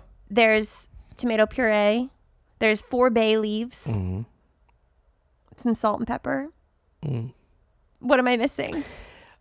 Well, your bouquet could be a little more floral. Well, which flowers? Add parsley. Oh, Just do a whole bouquet. that's a good of- one. Yeah. I have parsley at home. What else? You had bay leaf in there. I do. Do Should I put pars- chili flakes? I would do for heat purposes Just a little bit? at the end. Okay. You can always add that at the end. Don't add too much salt. Okay. But also sear your meat in the oil first. Remove the fat. meats. Oh. No, and then put in your mirepoix. Mmm. And then you cook those veggies off. Then re-enter the meat. Dang. Otherwise, it'll burn. Right. Your garlic will burn. Your carrots and celery and Onion. garlic and onion. We get a little too much heat. Does your fiance cook? Yes, she does. Does she cook well? Incredibly. Yeah. See, I feel like that is a shoe-in wifey material. Yeah, yeah. If the girl can cook. Yeah, she's Palestinian and Irish, so she does a lot of Middle Eastern stuff. What's your favorite dish that she makes? She does these kafka, like lamb kebabs. Palestinian and Irish? Yeah, What happened? free Palestine. But what about Ireland? Free Ireland. Who's... Yeah, like they could just stay in captivity? What do you mean? What happened? Who's Irish? What do you mean? What happened? What? I feel Who's like Irish? There's two people. it's just like the most white. What is your fucking question? With, like- which one of them? Which one of her parents is Palestinian? Her father. Oh, okay. Yeah, Got he's the a white Syrian refugee from Damascus. Syrian refugee. And she and the Irish lady, her mom. Nice Weird- dismount. Weird way to ask that. Real nice dismount. She jumped off the dining board and was like, ah. Finally get in there. Feet first, didn't you? So, Yeah. pigeon toe and all. Yeah, dude, I don't know. Irish, Swedish, Nordic. Okay. Yeah. Just not the other thing. Does she look more Irish or more Palestinian? Palestinian. Thank God. Oh. Oh. There was an all back there. Did you hear it? An audible all. Yeah. Aw. Oh. No, I get it. I mean, my mother's 100% Irish. What are you? What's your dad? Irish, Italian. Italian. Okay. Yeah. So there's a lot of Irish going on. Yeah. Mostly Irish. Okay. My mother's 100% Irish.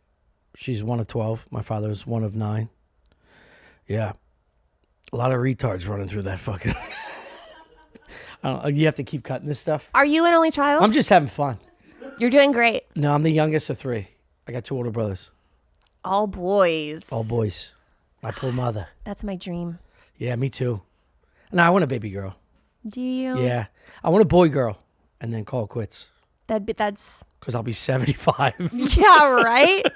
Yeah. I just had a 4-month-old. Well, I had a baby and now he's 4-month-old. Oh, 4 wow. months old. Let's go. Yeah. Congrats. It's a boy. Yeah, that's I'm great. so stoked. That's awesome. I want to have another one, but I really want it to be a boy. If it's a girl, then I'm just going to quit. Really? Yeah. Quit what? Having This kids. podcast? No. I'd like 2 boys. Yeah. And then I think Why is that's- that? What's your background? Well, I don't want a girl because if she's anything like me, I'd be raising a hoe. Jesus. Do you know what I mean? So you're a hoe? I was a hoe. Was? Married now. He turned a hoe into a housewife.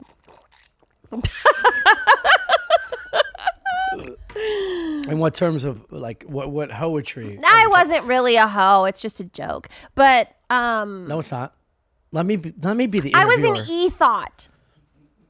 An e-thought. I was an e-thought, an online hoe. I posted provocative photos. Of course you did. Yeah.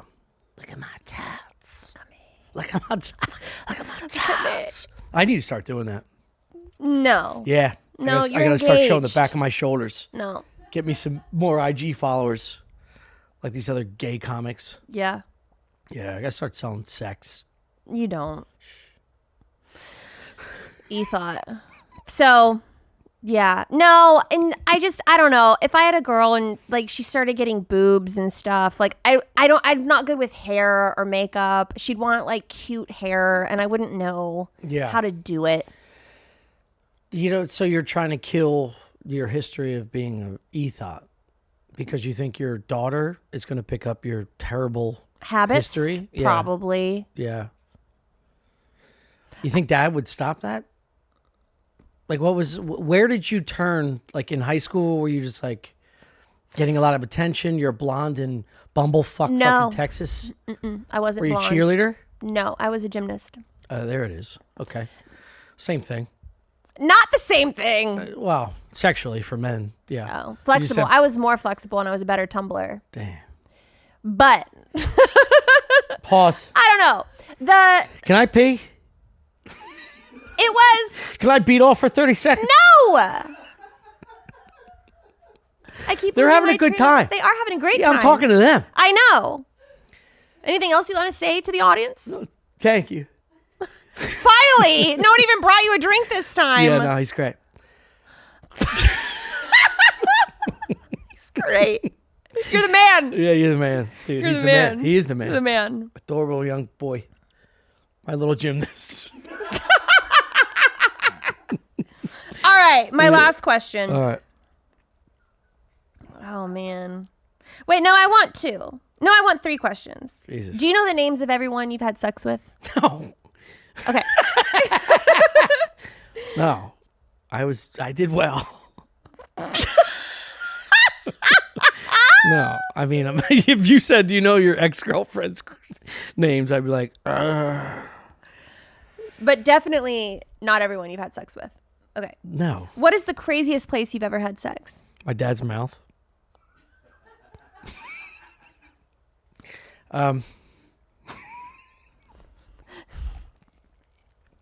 How did that even come to your head? I don't know. We're having fun. Weird.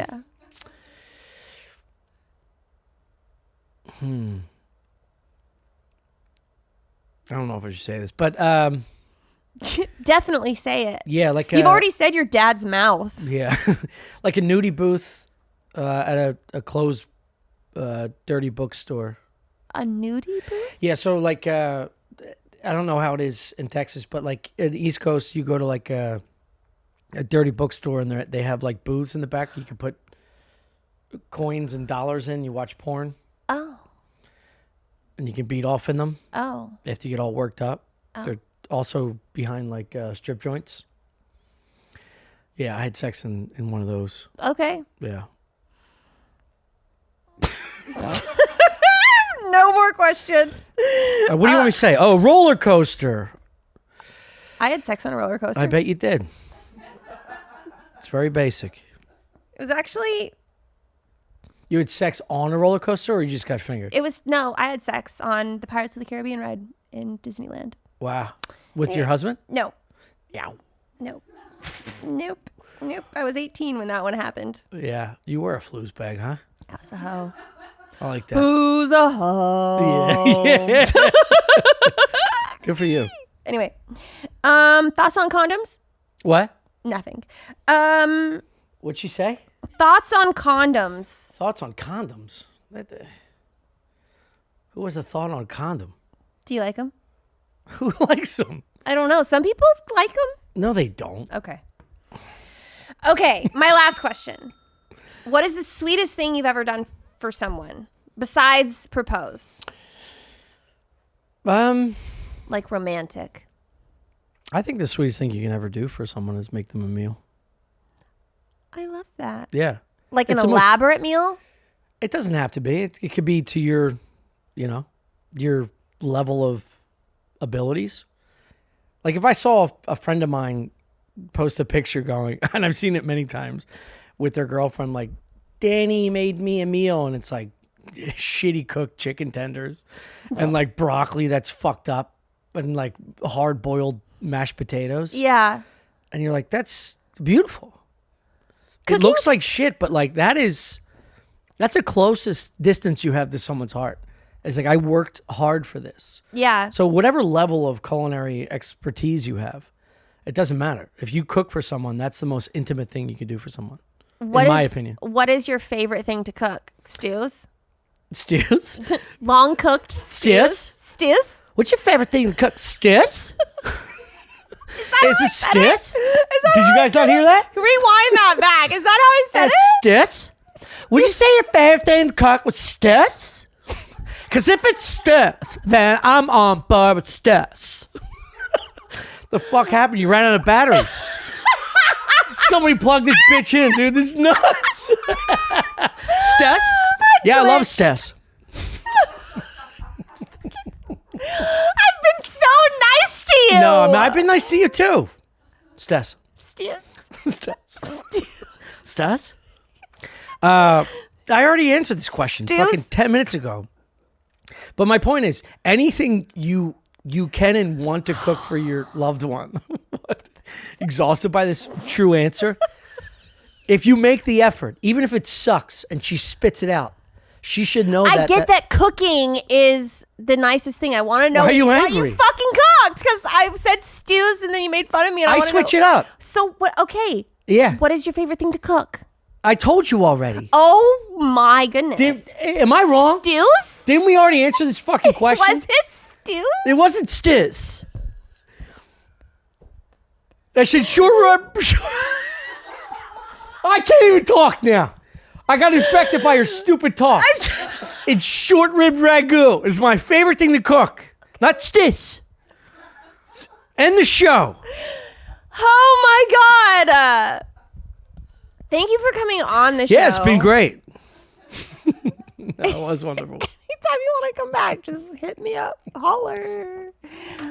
All right. Is there anything that you would like to shout out? Yeah.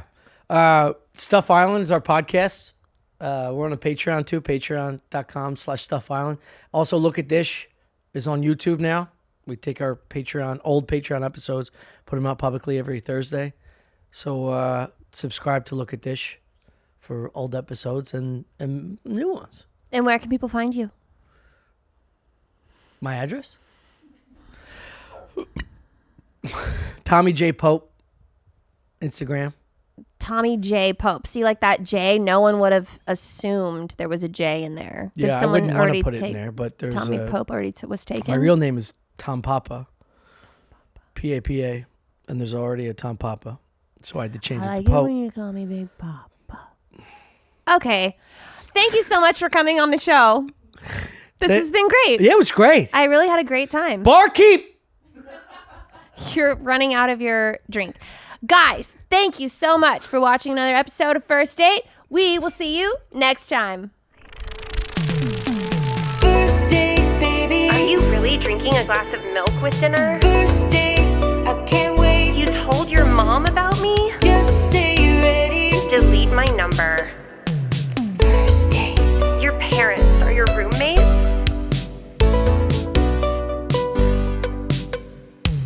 First date.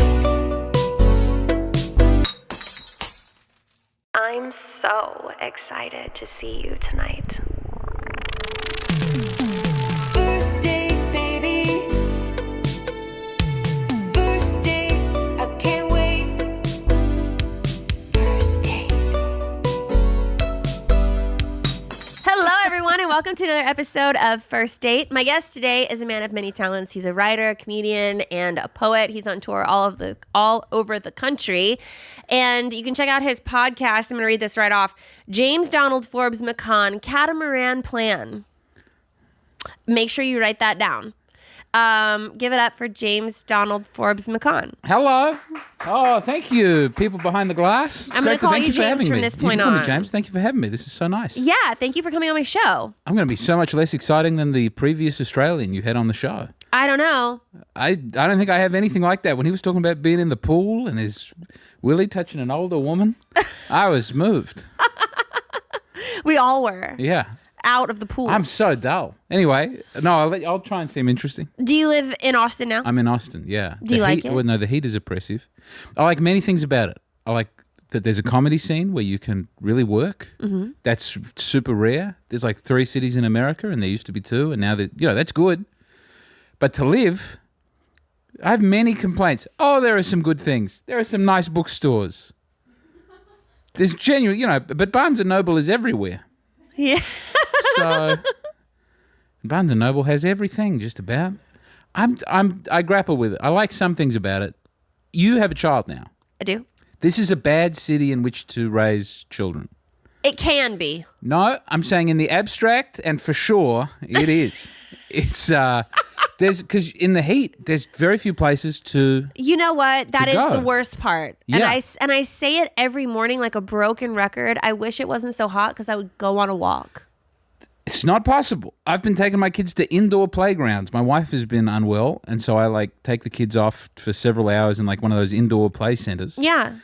And they're just full of kids who are too rotten to go to daycare.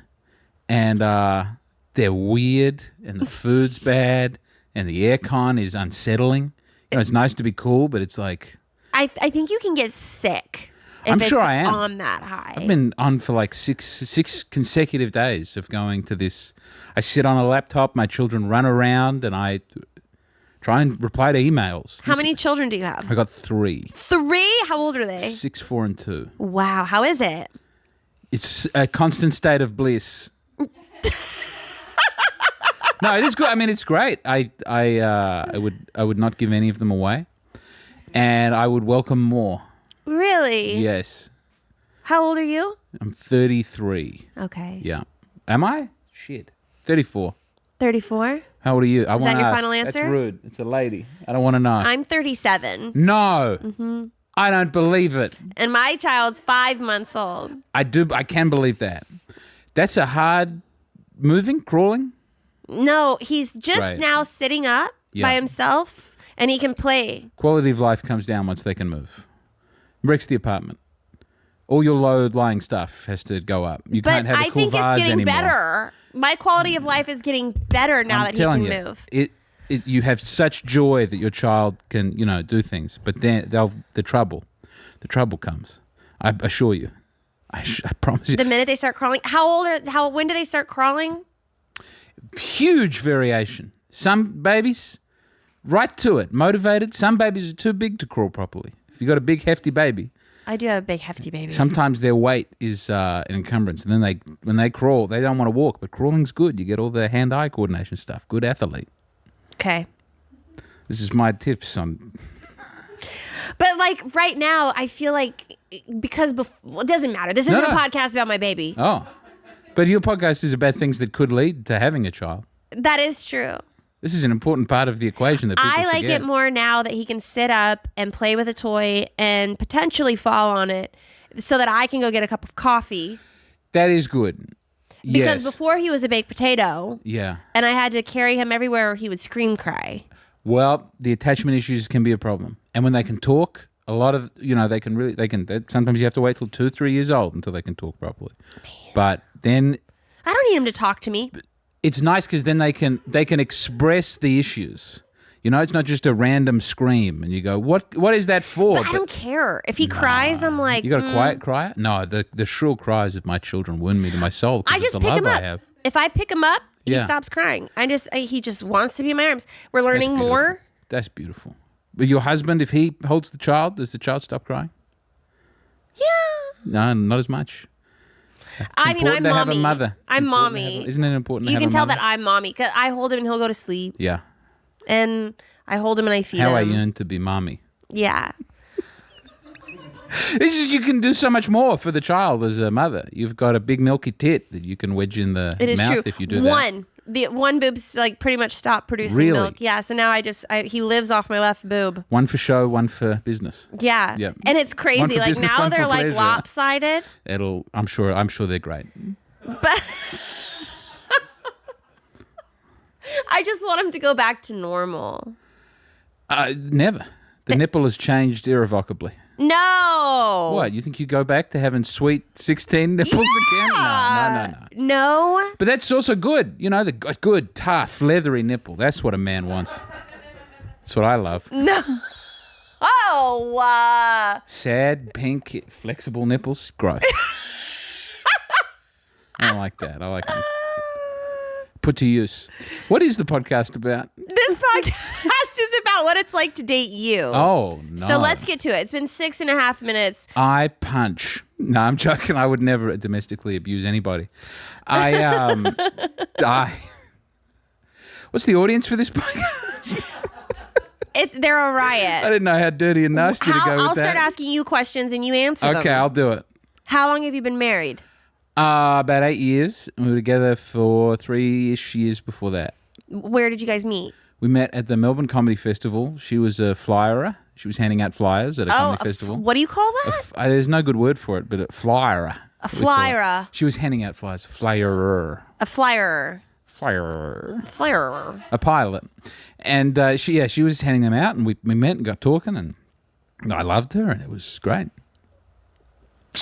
Where was this at? At the Melbourne International Comedy Festival, I was doing a musical. I'd written and directed and was playing piano in a musical based on The Sound of Music, Okay. The Sound of Nazis. It was as big a hit as a festival show I can would love be. to watch it. That sounds fun. I think we got an audio recording, but Hitler had some great songs. And yeah, we met there. She was from New Zealand and she moved to Adelaide to live with me. And we lived there for a while. And then we moved here 2 years ago. Okay. Yes. And With our children, with our 3 small children. What a journey. yeah. What a time. What does she do now? She cares for 3 small children.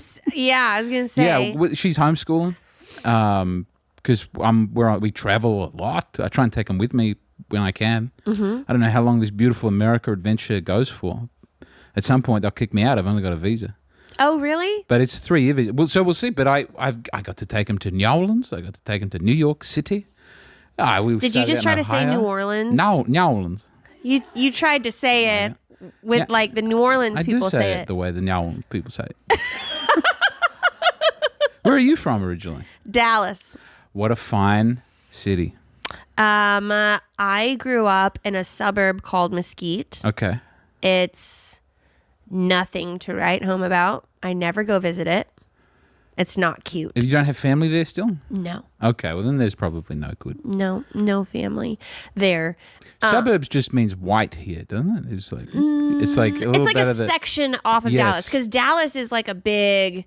I've seen it. And you got the Fort Worth, which has its own distinct, Yeah. beautiful identity. Yeah, it's like big. Yeah. And so I grew up in a smaller town. So you followed the path of all lesbians in Texas, which is to move from a big city to Austin. Is that what lesbians do? That seems to be what Texas lesbians get up to. They I'm not saying go- that you are a lesbian. I'm saying that's the lesbian journey. I've seen the vegan cafes. I think this is, Manhattan is The a long way away. patisseries. Do you know what? Yes.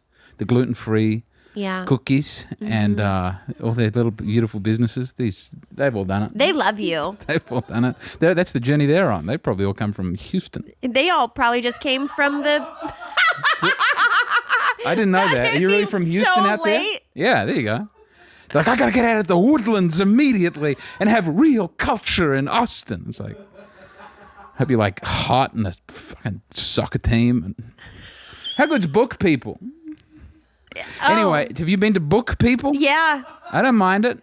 A lot of gay, trans ideology books there. It's a very left-wing bookstore. So Yeah. I go in there and it's just all books. You know what I mean? You go to Barnes & Noble, there's a book about fighting a dragon or being a princess. And you go to Book People and it's all books about, that sort of carry on. How to be trans? Just about. They don't come out and say it like that, but you read between the lines. Yeah. It's okay to be a unicorn. Is it? Not in my house. I won't be having any unicorns in the McCann family residence. I just mean that literally. Sorry, I don't mean to interrupt. We've gone for 10 minutes and you haven't started. I apologize. No, we have. Okay. I've learned a little bit about you, but I want to learn more. All right. So, how about is your road rage on a scale from 1 to 10?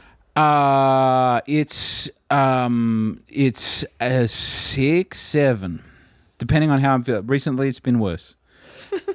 I recently honked. I was pulling into they weren't even doing anything wrong, but it was like, they've constructed this thing by my house where someone can turn in onto a road island. Uh-huh. And I'm making a right, so they have to wait for me. But they just kept moving a little bit. They were going to stop for me, but they were just like letting me know that they could move in. And my house is here. We were both going to the same. It's my neighbor, someone who lives. I didn't register that. I didn't think when I honk this person now. I didn't even think I honked. I gave him a look. I gave him a look through the windshield, like, what the fuck are you doing? And then we both pulled. I pulled in first, and they pulled in after me. And then I saw them park right next to where our houses are, and I had to go and do a lap of the block so I wouldn't have to encounter them because I was so ashamed for the angry look the that I'd worst. given them. Out on the highway, that's fine. Yeah. I like a honk. I wouldn't get into a... Do you get jealous easily? Do I get jealous easily? No. I respect that quality in a man. I think it's good to be... I think jealousy is a godly attribute. But I don't, no. Nor squeamish about things being clean, nor I have almost no impulse for disgust. Do you know what I mean? Maybe I'm expressing this badly, but no, I don't get especially Jealous. One woman I was with had a lower sex drive, and she offered me to be in an open relationship, but one-sided. She was like, "You can go out and have the intercourse with other women, and I will stay with you, and you just tell me when you've done that." And I couldn't. Not once did I undertake that because I found that revolting. You want someone. I would like to be with someone who's at least a little jealous of me, and who has some care about It's what not I'm like, what I'm hey, you doing go with out and my fuck day. other people. It's fine. I don't care. Yeah, I'd like them to like me enough that would be a problem, which my wife does. That's great. That is good. Yeah. It sounds like you found someone better. I wouldn't. Better is such a big. Well suited. I think we're really. We don't get. Yeah, you're with the wrong people, and you have a lot of problems. Better for me, for sure. When I was younger, I dreamed big, like many of us do. But as I got older, those dreams shifted from wild ideas to something more real. Turning my skills and passions into a business, like starting this podcast and launching our merch. It all felt so exciting, but also overwhelming. I worried, what if I can't build a website? What if I don't know how to find customers? Those doubts are totally normal. That's why I love Shopify. Shopify powers millions of businesses worldwide, including big names like Mattel and Gymshark, but also brands that are just getting started like ours. We actually use Shopify to run our own merch store, and it makes everything so much easier. They have beautiful, ready-to-go website templates, so you don't have to be a design expert. Need help with product photos, descriptions, or discounts? Shopify's AI tools cover that. Want to grow your audience? Shopify makes email and social media campaigns simple. And if you get stuck, their award-winning 24/7 support is always there. Turn your big business idea into with Shopify on your side. Sign up for your $1 per month trial and start selling today at shopify.com/date. Go to shopify.com/date. Shopify.com/date. One of the best pieces of money advice I ever got was don't wait to start investing, just start. And that stuck with me. Getting advice is one thing, but actually putting it into practice is another. That's why I love Acorns. It makes building healthy money habits automatic. Acorns is the financial wellness app that helps you invest and save for you and your family's future and spend smarter. You can even start automatically investing with just your spare change. And Acorns puts money into an expert-built portfolio. What I love about Acorns is how effortless it is. You don't have to spend a bunch of time and effort into investing. Sign up now, and Acorns will boost your new account with a $5 bonus investment. Join the over 14 million all-time customers who have already saved and invested over $25 billion with Acorns. Head to acorns.com/date or download the Acorns app to get started. Paid non-client endorsement. Compensation provides incentive to positively promote Acorns. Tier 2 compensation provided. Investing involves risk. Acorns Advisors, LLC, is an SEC-registered investment advisor. View important disclosures at acorns.com/date. What is your idea of a perfect first date? Oh gosh, it's been a long time now. I enjoy going to a movie and talking about it afterwards. Okay, even still today, that's if you go on a date with your If wife. we get the time. We got the 3 kids, so now it's like we'll watch one of the new King of the Hill episodes and go, that was not as good as it used to be.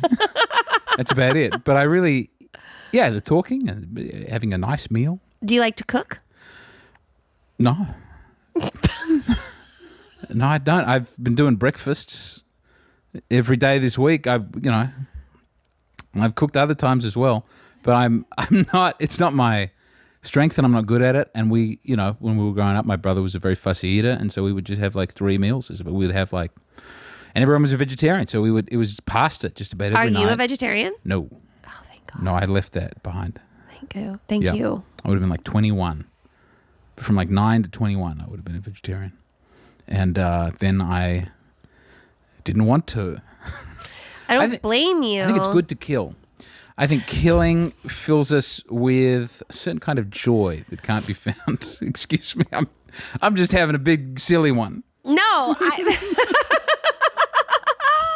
no, but this is like some crazy thing that a statistic, and I'm going to fuck it up just like I always do when I try to like express a fact that I heard. But agriculturally, Yes. a lot of animals What you're saying, yes. die Yes. when even when you're vegetarians are vegetarians because they don't want to kill farm life, right? They don't want to kill But the number of bugs that have to be crushed. and plow the squirrels wheat. and Yeah. other animals. Yeah, I think if you're living a full killed. permaculture lifestyle on a commune somewhere, go for it. Yeah, no, you have to. But do you know what I'm saying? Death is all around us. I think that's what you're saying. I'm trying to say that vegetarians aren't not killing animals by eating vegetables. Yeah, they're just not as directly responsible. And also, but that's true of every person trying to make their life better in some way. You know, people can go, I'm not gonna, I'm gonna thrift instead of buying new clothes, so I don't have the itty bitty orphans in Indochina ruining their fingers on the loom. Do you go thrift store shopping? Yes, but it's because I'm poor. But I think, there's moral problems with thrifting. I mean, for one thing, people who buy new clothes then feel free to buy even more clothes because they go, I can just give this to a thrift store afterwards. You're not like ending the cycle of horrible sweatshoppery by going to a thrift store. But how good to do your best. What a nice thing. I like that the vegetarians are giving it a go. I don't believe that that's a proper way to live, but maybe I'm wrong. No, I agree. Yeah. How good's meat? Isn't meat nice? Yeah. Isn't it nice to think of the Indian emigre who's there in the abattoir? What? No, I'm just...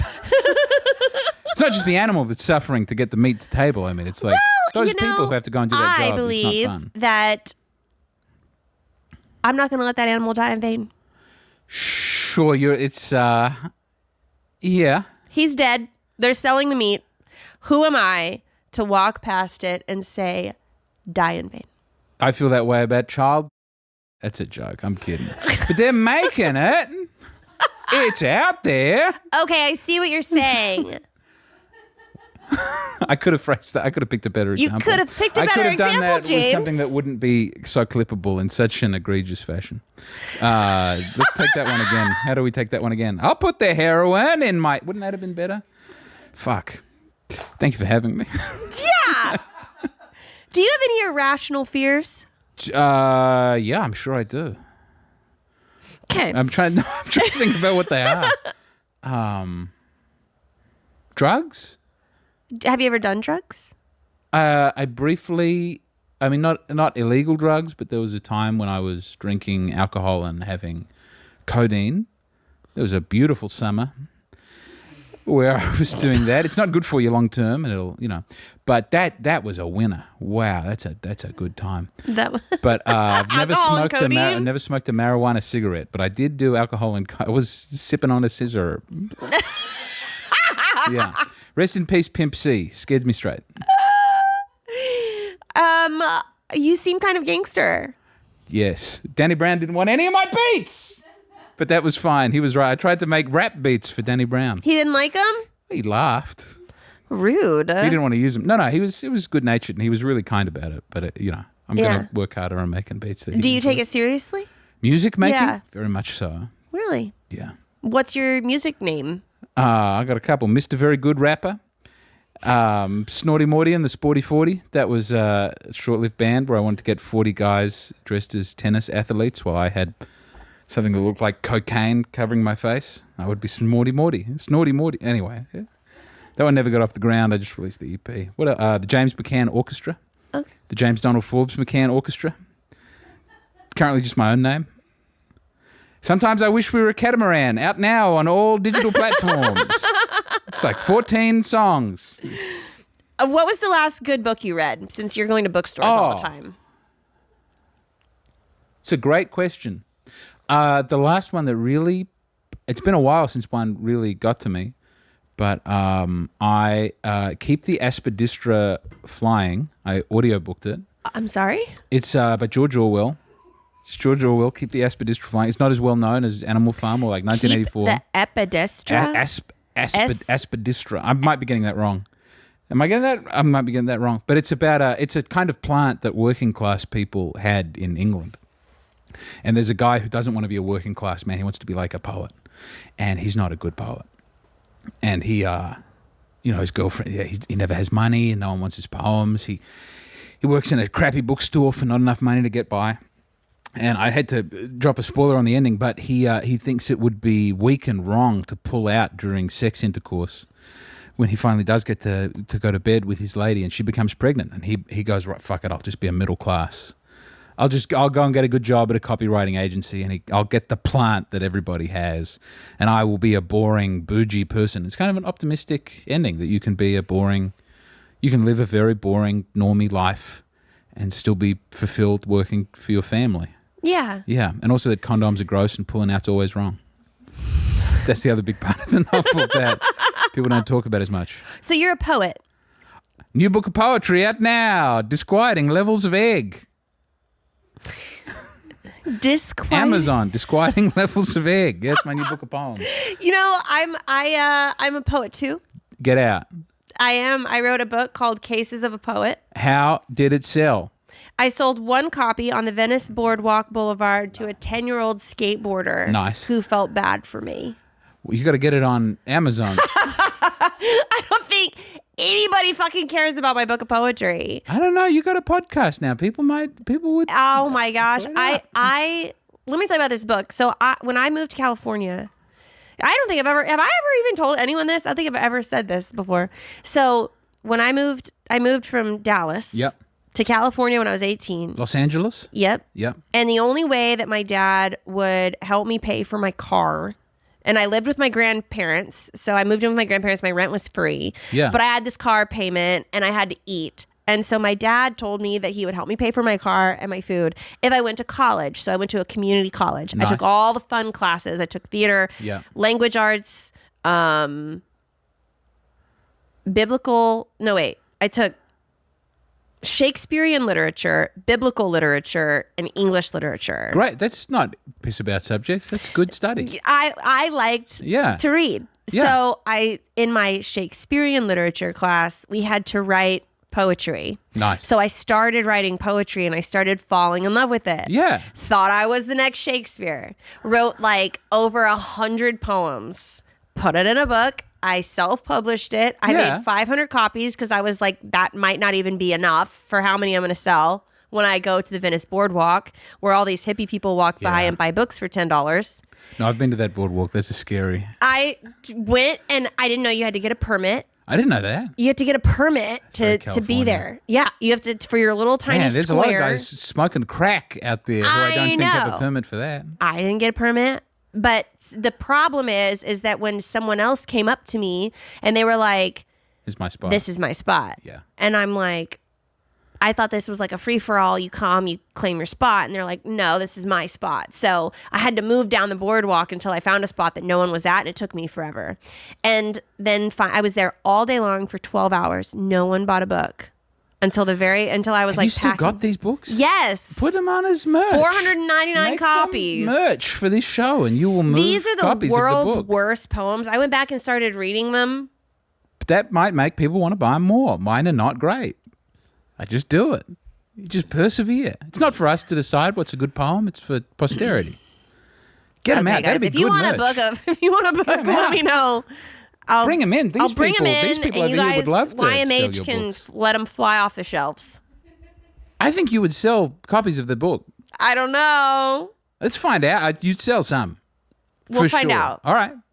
If people will buy them, I'll bring them here. Leave a comment below if you would buy a comment. Buy a poetry. What's the book? What's the book called? Cases of a Poet. Cases of a Poet. Mm-hmm. I'm excited. I'd like to hear more. That's a better title than Disquieting. All right, Levels on to of more Egg. dating questions. Okay. How many close friends do you have? Well, that's a good question. Thank you. A lot. Really? Yeah, You look like the kind of guy that has a lot of good friends. I could really. I mean, there are people always say like, "Oh, how many close friends do you have?" Really, I think I probably have, 7, 8 people that I could call in a, maybe more, maybe 10 very close friends. I got a lot of friends, but close friends that I could call and talk to about anything. Yeah. Yeah, I got a big, lovely network. Isn't it nice to have friends? Is that an important dating question? That's important to women, to know if a man has friends. Yeah, I think so. Yeah. What do you think is more important when you introduce your girlfriend to your friends Yeah. or your parents? Or your friends. I mean, for me, my friend. Right? If I was the heir to a fortune, it would be my parents, but I'm not. So, it also depends. I mean, but for having a family, I mean, if you've got a family, it's very important that the family's on board with the relationship. If you're gonna have kids, and if it's gonna go the distance, because that's a lot of support is necessary. Yeah. Right? You need a lot of help to have kids, but your parents don't have to see your partner all the time. Yeah.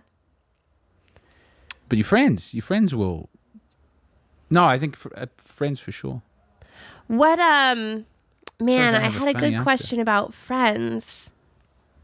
Oh, how long do you wait until you say I love you? Typically. Bickley? Typically. Oh, typically. I thought you said too Bickley. I thought, I don't know that person. Like when you're dating someone. No, pretty. All the relationships I had, I didn't have that many of them, but I would get bored with people very quickly. You're hanging out, you're seeing each other, and then maybe by the second, third date, I feel a very oppressive sense of wanting to get out of here Yeah. and not be with you anymore. But if that didn't happen, I think within months for my wife. Yeah? Yeah, Do you remember where you were when you said it? I think we were on the phone because she was in. She would fly out. She was in Melbourne, and she would fly to Adelaide. This is like, I don't know what the comparable, be like Austin to Florida. She was a ways away, so Yeah, we that's met a at the long way festival. away. And then she would fly out, and I would fly out, and then in I don't know, like 9 months later, she came to live with me. But so not a lot of contact time, but some phone calls. Yeah. Very quick to do it. And how did you propose to her? I was poorer then than I am now. I'm still very poor, so I couldn't afford a ring. But my mum owned a ring, and I scabbed the ring off my mum. And we were in New Zealand, and I asked her, I'd asked her father and her mother if that was all right, if I did that. And then I wanted to take her, there was a big butterfly exhibition, like a room in the museum that was filled with beautiful emperor butterflies. I thought that would be romantic because we were in her hometown. Anyway, it was closed. I took her to the museum, and then that was closed, and then the only thing open was like a mechatronic dinosaur thing, and that didn't seem as romantic. So I just took her for a walk outside of there. And finally I found some steps that looked quite nice, and then we got close to the steps, and they started to reek of piss, and I realized that's the student housing, and they're just pissing all over the place. But so I knelt down there. And she was having a hard, she'd used her mum had like pink-ish hair at the time, and she'd been using her shampoo, and it was like dye retention shampoo, so she has brown hair, but then it was weirdly pink that day, and she felt sort of weird and embarrassed about that and kept complaining about that, and I was like, don't come on about that, I'm going to fucking propose to you. That's all. It's hard to pick the right. Yeah. Did you have a big wedding? No. We had a lot of people come. But we didn't. A lot of favors were called in. The reception was in my parents' backyard. We got the church super cheap. Yeah. Yeah. I mean, I feel like, should you even have to pay a church? Yeah, I mean, they got to open it up. You got to tip the boy who's helping the priest. You got to, $50 or something. But no, I think the whole thing was probably under 10 grand. Yeah, that's. I mean, isn't it crazy how expensive it is to get married? Well, we remained sort of bohemian type people, so there was no big pressure to. But like, I know a lot of people, there's expectations and family, and you know, they feel a real burden that it's a massive social faux pas not to have a beautiful sit-down wedding or not to have, you know, the dress that you really... And I don't, you know, good for them. Good for everyone. Did you have a big wedding? I have not had a wedding. I thought did you get married? I am married. I don't even have a ring. He hasn't even proposed. We went to the clerk's office. Well, that's better. I mean, some people do that because the pressure to have a big wedding is so enormous. They're just like, we got to rip it off like a Band-Aid. But I don't really care to have a wedding. I think it's nice. I do. There's something about saying you're not going to fuck other women in front of both of your families. That's very powerful. I agree. Very important. Flee from the embrace of all others is how they phrase it. Yeah. But that's what you... I think that we will have a wedding, but there's so many other things. Now that you have a child, that you just be... I mean, it's helter-skelter. Yeah. Once you got a kid, it's hard to plan anything, I find. I know. Yeah. Yeah. How about a car seats? Terrible. I got 3. They're just great. We got to ban them. Oh. People have fewer children because of the car seats. The car seats are actually awful. They prevent more children than they save. That's what I've read. People decide not to have another child because they don't want to deal with a 4th car seat. I can't. I was telling everyone here in the studio, they're like, bring your son and we can watch him. No. But putting him in the car and driving It's an ordeal. is a nightmare. Yeah. He just screams. He gets hot in there. I don't know why they haven't made one with like a little fan on the back, like on the back end that you can turn on so it can cool them. I bet they do. I bet Louis Vuitton does a beautiful... Probably. I don't know. But the thing is just fucking terrible. I'm sorry. It's okay. How, oh man, I need to start writing these questions down. more? Because I have them, but I have mom brain. No, I and so understand. every time that I have like this good question, it just goes and just flies out of my head. It's going to be a long time. It's going to be a long time for the road to normalcy. I still am waiting. We were talking about operating. weddings. Yes. Good cheap wedding. I'm a big fan of good cheap wedding. Man, I guess I'm just going to have to revert to one of these other questions. that Oh, I okay. have. Go for it. I'll do my best. Do you like traveling with your kids?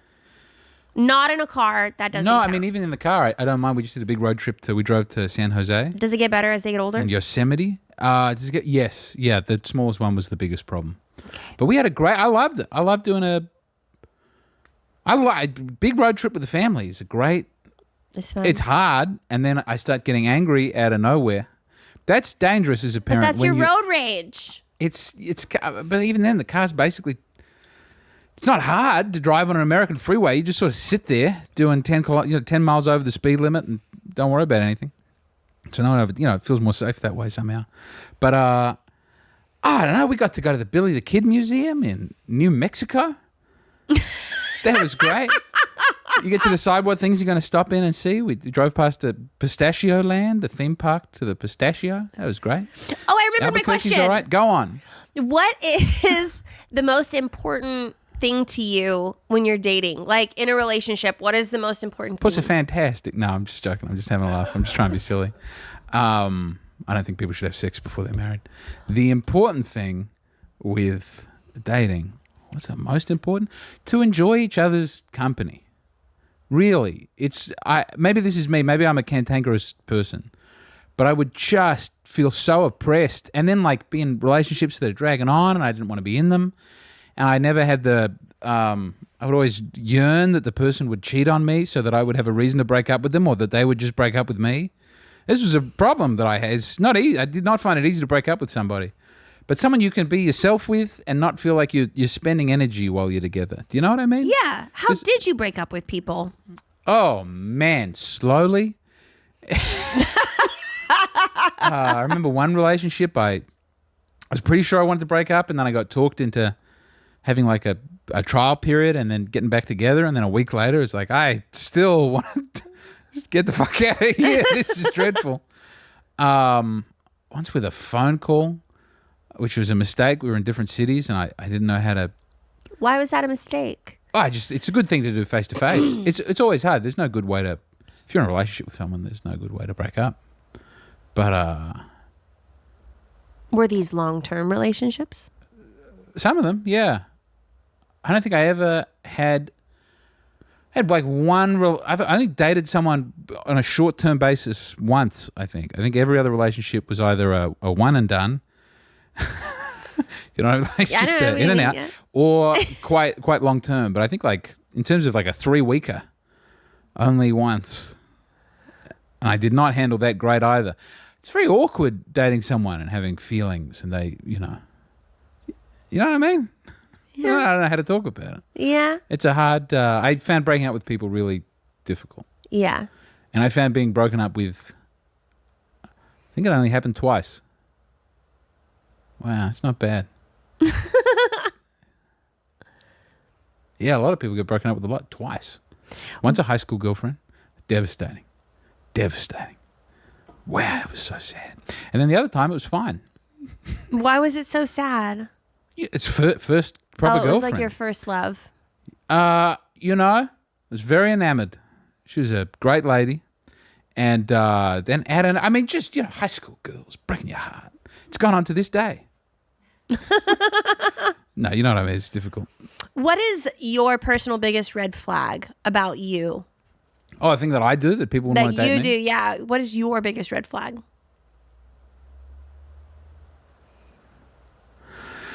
Fuck, there'd be a couple. I mean, if I dated, I don't know. I think I'm a very different person to who I was when I started dating my wife. But if, God forbid, something would have happened and I was back on the dating scene, what about me and my personality would trouble people? Wow.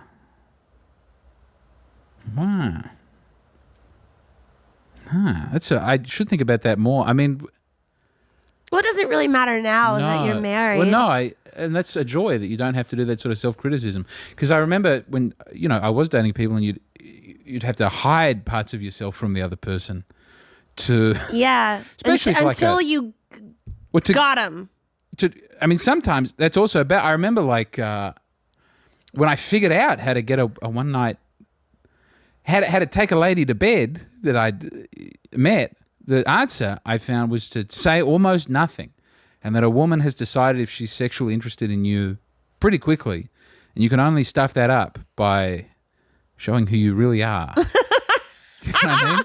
Who you really are is going to be the problem, because that's rare to have a soulmate that you want to spend the rest of your life with.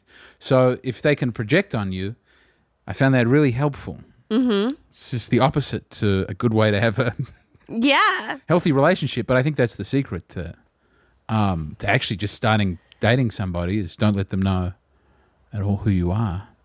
I guess, I mean, my red flag, I'm not an especially tidy person.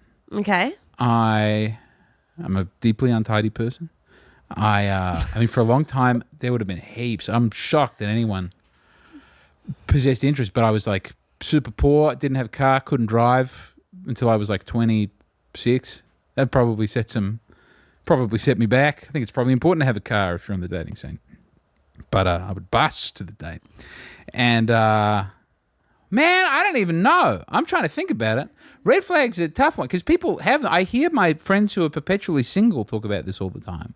And there'll be things that they identify things that they know they don't like about people in general, and they call a red flag. I don't think this is helpful to being in a healthy. I think there's a reason some of those people are single all the time, is because they're trying to find someone who fits into their category of what they want a partner to be, and that's not really how a proper relationship works. You fall in love with someone and you make it all work, you know, Yeah. because you love them. But this thought of, I'm going to get someone who does this and earns this and looks like this and doesn't do this and he won't. I don't think that's especially. I understand having some things like, oh, he's punching walls at a restaurant. That probably means he's a violent fella. But no, I think you should just take people as they are and see if you can love them. I suppose people lose the ability to fall in love as they get older. Do you think? I really do think. That people lose the ability People to get fall. callous.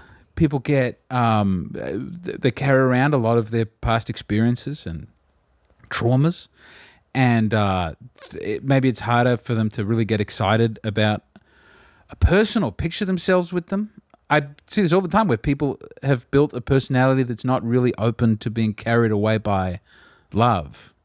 There's just no room, and they have too materialistic, I don't know if that's the word, but like systematized way of thinking and acting to allow things to be. Love should change you and have you destroy all parts of yourself, that get in the way of that. It's it's a scary, transformative, weird, bad thing in many ways to fall in love. It's a very destructive impulse that can ruin what was your life, and hopefully you get a new, beautiful life at the end of it. Yeah. But I think that's sort of what being in love requires. Love does change you a lot. It has to. And if you're going, have you seen the movie The Materialist?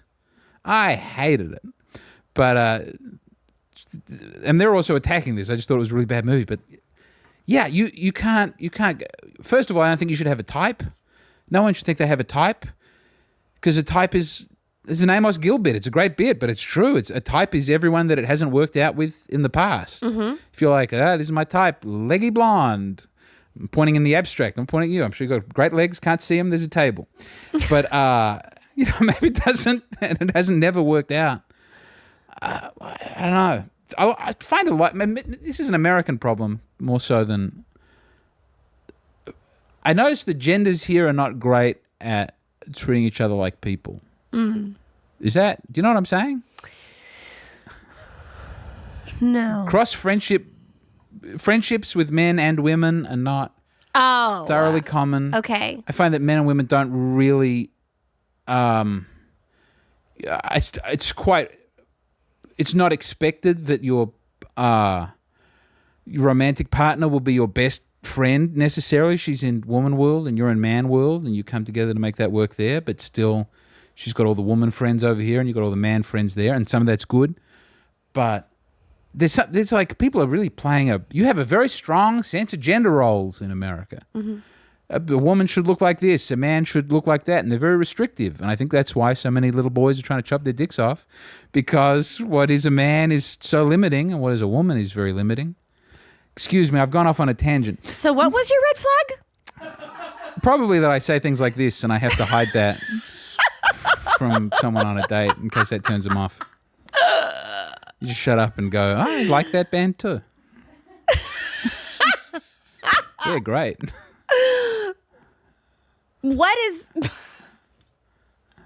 So what is your biggest red flag? In someone else or In you, in me? ding dong.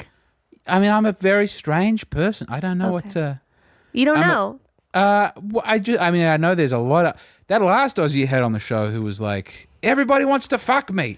Why do they all want to fuck you? I can say confidently that I'm giving out a lot of, people do not typically, I think, want to fuck me. And that's great. That makes being married a lot easier. Yeah. But if I look at my Instagram DMs, it's all men or women going, my husband thinks the world of you. Aww. It's not. No one is going like, come over, go get over here, shove it right in me. They don't do that to me. I don't know what I'm giving out, but I'm happy to be giving that out. Yeah. Yeah. So Would be nice to have a few more birds trying that I could reject. Yeah. But there we go. I'm a burly man's man. I honestly don't. I don't know. Do you like to drink? Sure. What do you like to drink? Oh, these are the sorts of things. These are the sorts of things that are red flags.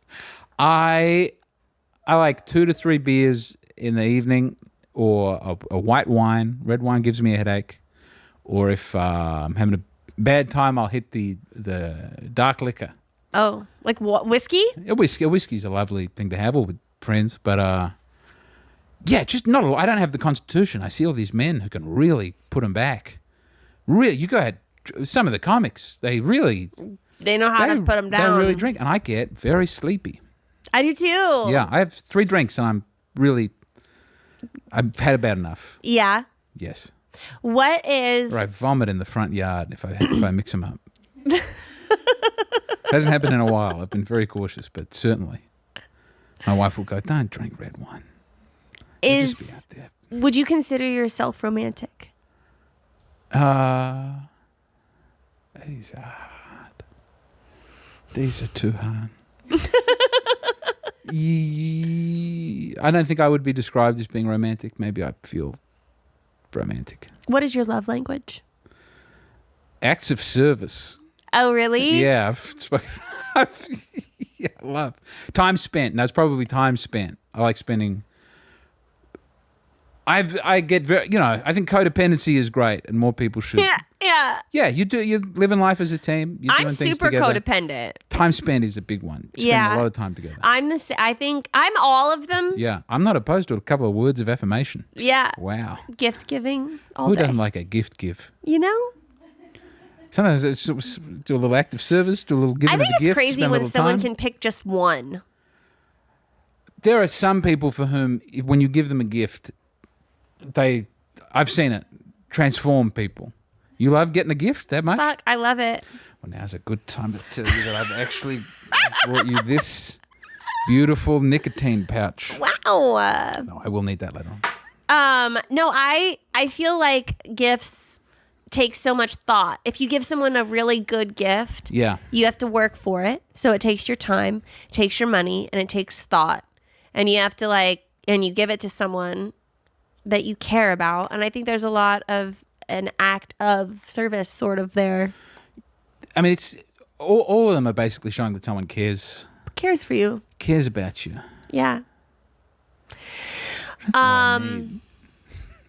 What is the sweetest thing your wife has ever done for you?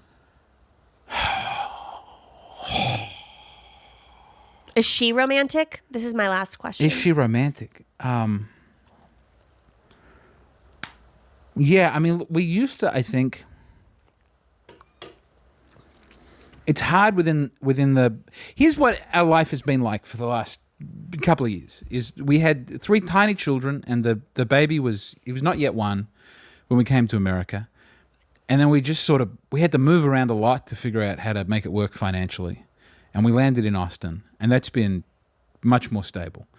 But even so, it's like I'm traveling a lot. I feel as though this is a weird time in our marriage and life where she doesn't drive, doesn't have it's quite hard to make a new network and community and fall into that. Mm-hmm. And we have so little time for one another. So that, when we are doing something romantic and nice, it really, at this point, we take great solace in just having a coffee together in the morning or watching something together in the evening. Just resisting the urge to go to sleep and to spend a little time with one another. Yeah. That's the sweetest thing we get to do for each other at the moment. And those are the most beautiful parts of my day. Wow. Other than the time spent with children or crushing it on stage. So many tour dates on sale right now, right across America. It's, I think there will be time for it. I know people who get a date night all the time. Yeah. And that's great. I would love to have a date night, and I've got to take my wife on a couple of dates in America, but not a lot. But just having time with the two of you to talk and be with one another. It's important. Wow. What have you got if you don't have that? You got nothing. In the relationship, you don't want to become a stranger to one another. And we're not even close. That's nice. I know a lot of people, they have kids and the man has to work a lot, and then they, you grow further and further removed. You have 2 separate lives that grow up, and then 30, 40 years, you go, what do we even... Then you have a late-stage divorce in your 60s. It's terrible. Seems disgusting. Seems like a huge waste of everybody's time and effort. It really does. Just make it work. You're 60 anyway. Death Fuck is it. around the corner. What sort of life do you think you're going to... Anyway, Death is everywhere. the time for that was in your 40s. For real. 100%. Excuse me. It's true. I've already been divorced. It's not that fun. It doesn't seem great. And what's out there isn't any fucking better. That is a nice... I remember having that as a realization when thinking about if I had a new relationship and it was great, you'd get back to here, and here can be great. As you get older, you grow together. Big fan. Yeah. Big fan. I'm a big fan of growing old together. But I don't like being a wife guy. I don't talk about this. I feel odd. I've had a lot of big pauses on this podcast, I feel, because I don't... there are men who traffic in having a wife and how close they are and how beautiful their relationship is, and that makes them seem like a sweet, nice person. And then it's almost always a big lie, and he's fucking the producer. He's got the producer bent over the buttons. Do you know what I'm saying? We hear you. Well, James, where can people find you? Are we done? We're done. All right. I'm saying that's bad, and I don't want to be that person. I'm saying, so I feel bad even saying that I have a wife. I want to keep it all hidden. I want people to just regard me as a bad boy. You're not a bad boy. Party's hard. Tells it like it is. Yeah. I'm on the Instagram at JDF McCann. So many tour dates. New comedy special. It's called Black Israelite. Okay. It's all about Black America and the state of Israel. Okay. It's a great time. Yeah. And Disquieting Levels of Egg, potentially out now. Yeah. Get your book of poems out there. People can't wait. I don't know. I've gone on for so long. This is meant to be a half-hour podcast. You've been very good for having me here. It's okay. I liked it. Thank you for coming on my show. Thank you for having me. And thank you guys for tuning in to another wonderful episode. We'll see you next time. First date, baby. Are you really drinking a glass of milk with dinner? First date, I can't wait. You told your mom about me? Just say you're ready. Delete my number.